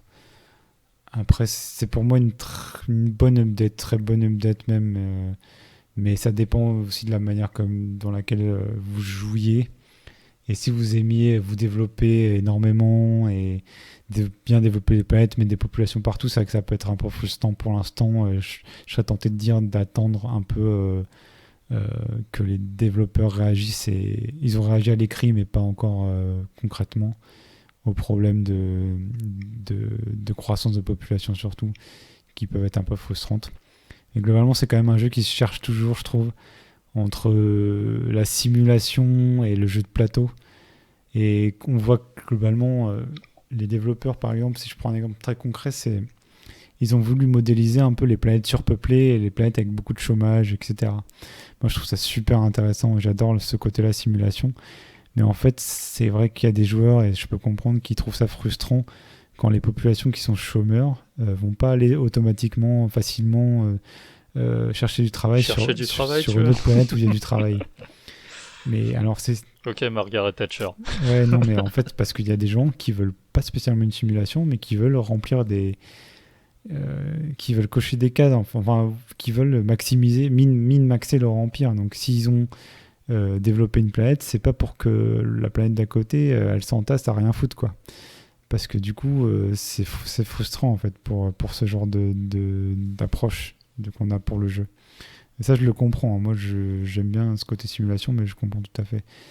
Et alors du coup, les développeurs ils essayent, je pense, de plaire un peu à tout le monde, et c'est comme d'habitude très difficile. Donc au final, ils essayent quand même de garder leur vision du jeu, mais ils font quand même des concessions à certaines catégories de joueurs, en fait. Et je pense qu'un Stellaris 2 qui viendra un jour sera quand même très intéressant, mais je me demande vraiment où ils iront. Et après, déjà, cette update-là, je me demande où ils vont aller. J'ai hâte de voir ça. Pour moi, après, les DLC c'est un de mes jeux préférés, donc je les achète toujours, les jeux fermés. Mais si je prends un peu de recul, je les achète vraiment pour soutenir le jeu, pour soutenir Paradox, pour qu'ils continuent à développer, à faire leur mise à jour gratuite. Mais si on prend un regard froid sur le DLC, c'est trop cher en fait. 20€ pour ce qu'il apporte. Si t'es pas ultra fan, t'as pas déjà retourné le jeu dans tous les sens, franchement c'est trop cher. Il vaut mieux attendre les soldes, ou alors quand on a un pote qui a les DLC, on peut jouer avec les DLC en partie multi par exemple, ce qu'on a fait nous avec Bud. Et voilà, là on n'a pas rejoué en coop, on pourra peut-être rejouer en coop d'ailleurs si on n'a rien de prévu. Bud. Quand tu veux. Ouais. Alors c'est pour moi un des meilleurs jeux qu'on a fait de Paradox en coop, je trouve, parce que c'est le jeu où les interactions entre les joueurs sont les plus intéressantes et les plus simples aussi. Même si on n'est pas à côté dans l'espace, on peut s'envoyer des ressources, on peut s'entraider, renvoyer ce qui est par exemple Crusader Kings 3, c'était franchement, je trouvais ça compliqué de jouer ensemble. Là, en fait, ouais. c'est un peu comme les jeux de plateau où t'as pas de lien direct avec les joueurs avec qui tu joues. Chacun fait son truc dans son coin, et Crusader Kings c'est un peu ça. Ouais. Sauf quand tu maîtrises très très bien le jeu, où où je vais réussir à trouver des moyens d'épouser ta fille ou je sais pas qui pour pouvoir être lié avec toi et venir tuer la bonne personne pour t'aider. Mais c'est trop compliqué alors que là, Ouais, Stellaris, c'est de l'interaction directe. Je peux t'envoyer des ressources, je peux ouais. t'attaquer, on peut passer des packs, tu peux venir m'aider. Voilà, donc c'est quand même plus clair et plus simple. Après, Kings 3, il y avait vraiment un effort à faire pour jouer ensemble en fait. En fait, c'était vraiment, à Ouais. mon avis, c'est plus marrant en PVP où on joue ensemble, mais on se fait des coups de pute quoi. Parce que Crusader Kings 3, Ouais. c'est ça. Stellaris, je pense que franchement, en plus avec toute la partie diplomatie qui a été vraiment développée, on pourrait, voilà, en coopération, sans se battre une seule fois, prendre à deux dans une fédération le contrôle de la galaxie. Et par exemple, voter pour mes propositions au Sénat galactique, tu vois, on vote pour la même proposition, du coup, on vote ensemble contre d'autres empires. Enfin, ça pourrait être vraiment cool, quoi. Je pense que en coop, c'est assez intéressant. Enfin, on l'a déjà vu que c'était Ouais. intéressant, mais je pense que c'est de plus en plus intéressant en coop. En fait. Clairement. Voilà. Donc, ouais, je suis bien content d'avoir parlé de Stellaris. C'est vraiment un jeu qui me tient à cœur. Donc, et alors bon, si jamais vous connaissez pas, il n'est pas très cher, je pense. Et je pense que la version de base est déjà très très bien fournie quand même, il faut le dire. Et moi, je conseille toujours pour les jeux Paradox de tester la version de base et ensuite d'aller acheter les DLC si ça vous plaît. Pas forcément d'acheter les gros packs qui sont assez tentants, mais bon, moi j'ai fait ça pour Art of Iron 4 et j'ai jamais pris le temps vraiment, même Europa Universalis 4. Et j'ai acheté des énormes packs, finalement j'ai jamais vraiment pris le temps de me plonger dedans et du coup bon, c'est un peu gâché, mais bon, c'est pas très grave. Mais voilà, ne faites pas comme moi. C'est quand même 40 € toujours un Stellaris, ce jeu de base. Oui, mais il est très très souvent en promotion, hein, franchement. Ouais, carrément. Après, honnêtement, même le jeu de base maintenant est tellement riche qu'à 40 euros, t'as de quoi faire. Hein. Enfin, c'est pas du vol non plus, mais il est très souvent à Non. moins à 10 euros. Ouais, parce que c'est vrai qu'on en a déjà parlé, si je me trompe pas, mais le jeu de base en fait intègre quand même pas mal de nouvelles mécaniques de jeu qui ont été Oui, introduites dans les patchs DLC. gratuits, là, tout ce que j'ai dit, Voilà. le first contact, les refontes du premier contact, le refonte de la croissance des populations, une petite partie de l'espionnage, tout ça c'est dedans en fait. Ouais. Donc, et avant, C'est quand même ouais, pas mal. il y a beaucoup de choses, hein, il y a beaucoup de choses, même des fonctionnalités d'anciens DLC. Je sais pas, je pense à Utopia, normalement, un des premiers gros DLC vraiment majeurs. Ont été intégrés dans le jeu de base au final parce qu'ils s'en servaient tellement tout le temps de ces fonctions-là qu'ils ont décidé de les intégrer et puis par exemple je crois qu'il y a des fonctions qui sont en commun à deux DLC, donc vous pouvez prendre un DLC, je pense que c'est le Conseil Galactique.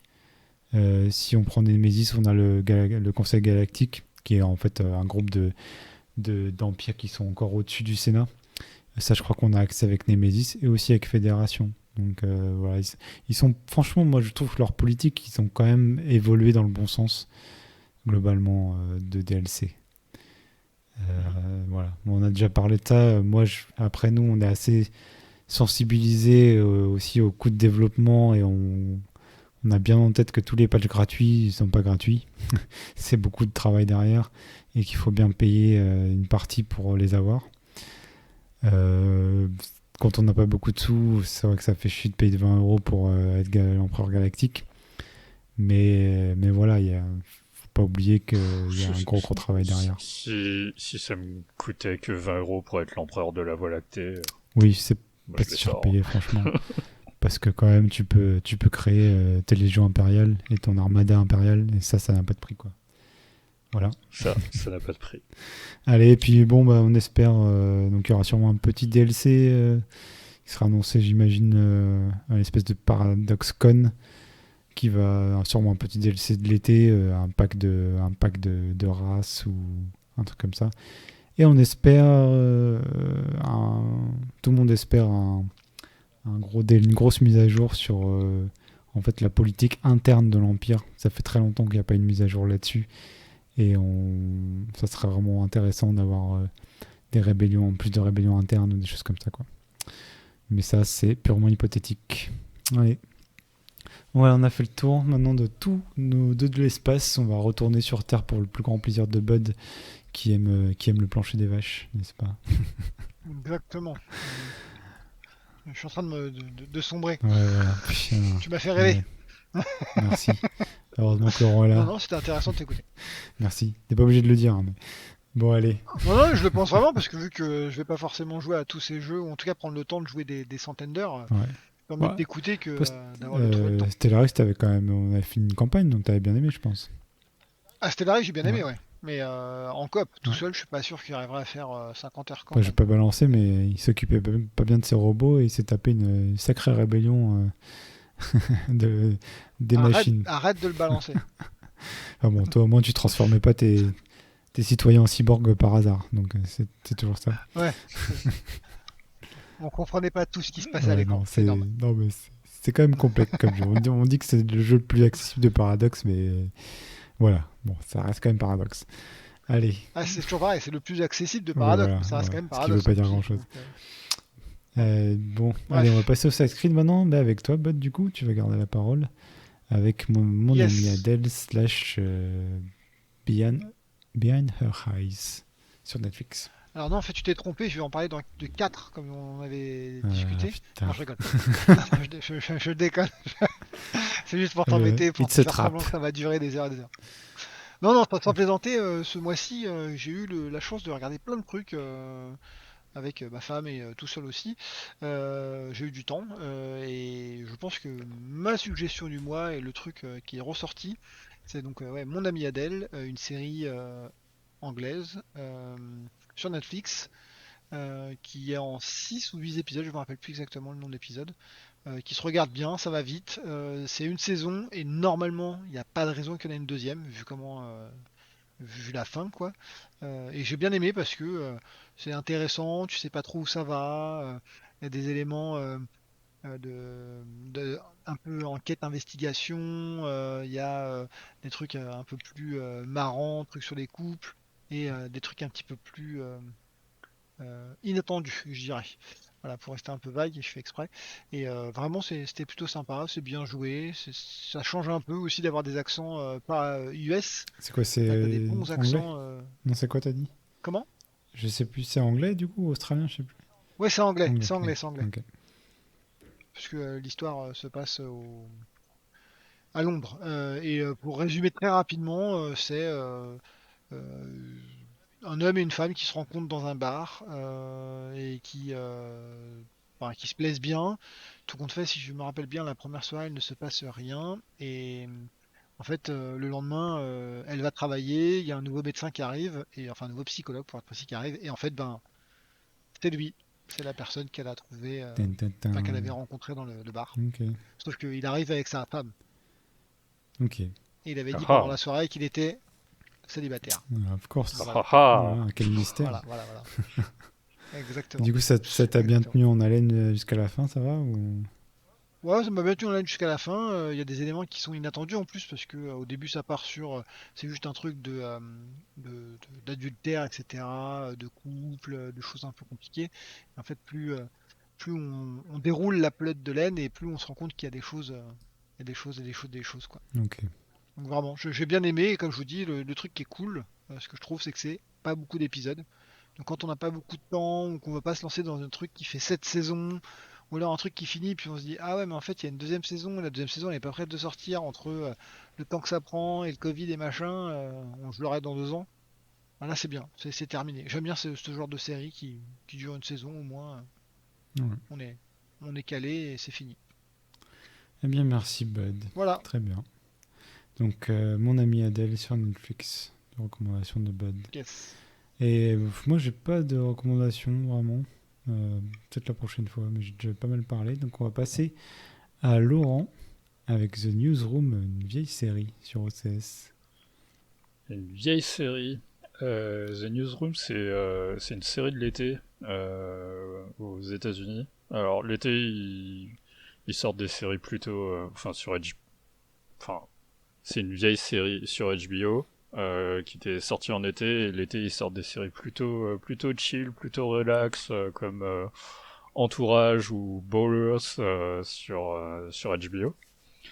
Et donc en général, c'est des séries avec pas énormément d'ambition scénaristique ou ce genre de choses. Et c'est fait quand même par Aaron Sorkin, qui est un putain de scénariste. À la Maison Blanche, Social Network. Cette année, il était nommé aux Oscars pour les 7 de Chicago. Donc voilà, c'est un type qui sait écrire. Donc, The Newsroom, de quoi ça parle ? Ça parle d'un gars, Will, qui est présentateur télé pour le JT de 20h et qui a une crise de conscience. Il est interviewé dans une fac et il pète un câble et il commence à prendre des hot takes, on va dire. Et il commente le parti républicain en leur disant que tout ce qu'ils font c'est du sensationnalisme et qui basent leur campagne sur toute une série de mensonges et ce genre de choses pour grappiller des voix et que plus personne n'est intéressé par la vérité et tout ce genre de trucs, et ça fait le buzz. Et donc, étant donné qu'il est quand même présentateur télé, c'est quand même le gars qui a l'opportunité de faire bouger les choses, on va dire. Et il y a dans la salle une femme qui l'inspire à justement ce pétage de plomb. Et il se trouve qu'il la connaît. Et elle va devenir sa productrice, donc celle qui chapeaute plus ou moins le JT et les reportages, tout ça, ce genre de trucs. Et donc du coup en fait c'est une vieille série, je crois que ça parle de choses contemporaines et le premier sujet qu'il traite pour le JT c'est la catastrophe de la plateforme pétrolière de Deepwater au large du Texas. C'est quand du coup ça ? T'as une idée ? C'était 2011 je crois. C'est assez vieux hein. Ah ok, je pensais que c'était... La série c'est 2012-2014 hein. Ah, c'est... Donc, voilà. vieille. Ouais, je pensais que c'était encore plus vieux que ça, mais ok. Non, t'es déjà en 16/9. Wow. Et en couleur. Et en couleur. Et donc voilà, ça parle des choses de 2011. Et, donc la première saison est à mon goût, à savoir qu'elle est idéaliste et un peu mièvre. Et tout est idéaliste et un il peu... balance un petit peu, ouais. que je t'aurais décrit. Ok. Et il balance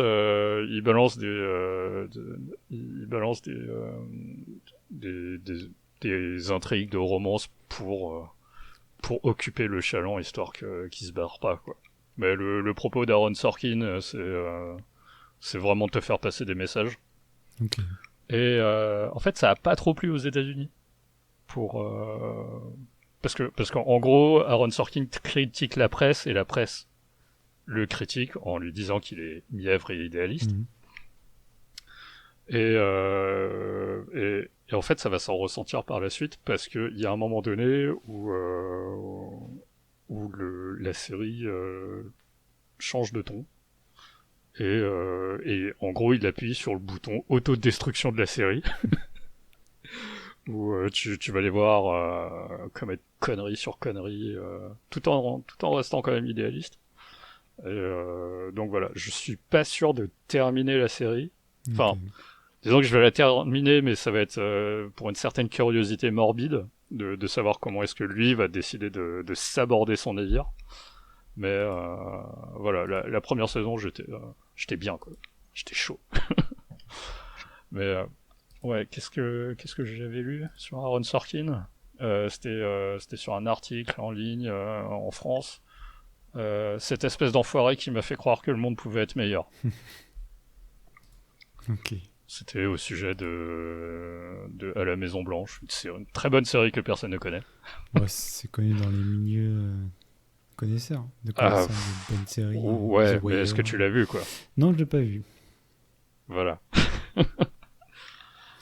Et ouais, de toute façon, en fait, le grand souci, c'est que tous ces personnages sont à peu près écrits pareil. Ils sont tous trop brillants pour être vrais, quoi. Donc voilà. C'était ma reco. Ok. Merci Laurent pour cette recommandation d'outre-tombe. J'exagère, c'est 2012-2014. C'est pas vieux. Et il y a combien de saisons du coup ? 3 saisons. 3 saisons, ok. Eh bien, je crois que incroyable, mais on va être en dessous de 2 heures là cette fois-ci. Vous avez On a répondu à la demande de nos fans. de nos fans, ils se reconnaîtront. Exactement. Bon, eh bien, merci beaucoup. Pour toi, public. Merci beaucoup, Bud et Laurent. Et, Merci à vous. Et moi, c'était Yunzo. Je me suis pas présenté d'ailleurs, donc je me présente à la fin. On va voir. Mais tout le monde te connaît. Bien sûr, je suis mondialement connu C'est dans le toi quartier. la star. Ouais. Et merci de nous écouter, merci de nous liker, partager, ouais. parlez-en autour de vous. Ouais. Pas besoin de nous payer. Ouais, arrêtez de nous Sur nos bannir propres sur données. les forums, s'il vous plaît. Merci. True story. Bon, allez. Ouais. Allez. C'est ça ton side screen en fait. C'est ça. Non, bon, on va passer sur cet épisode douloureux Allez. de ma vie. Et en vous souhaitant Ça marche. une bonne écoute et enfin, n'importe quoi. Peut-être pas à la fin de l'épisode. Mais en vous souhaitant une bonne fin de mois d'avril, un début de mois de mai et au mois prochain. À la prochaine en tout cas. Allez, salut. À bientôt. Salut.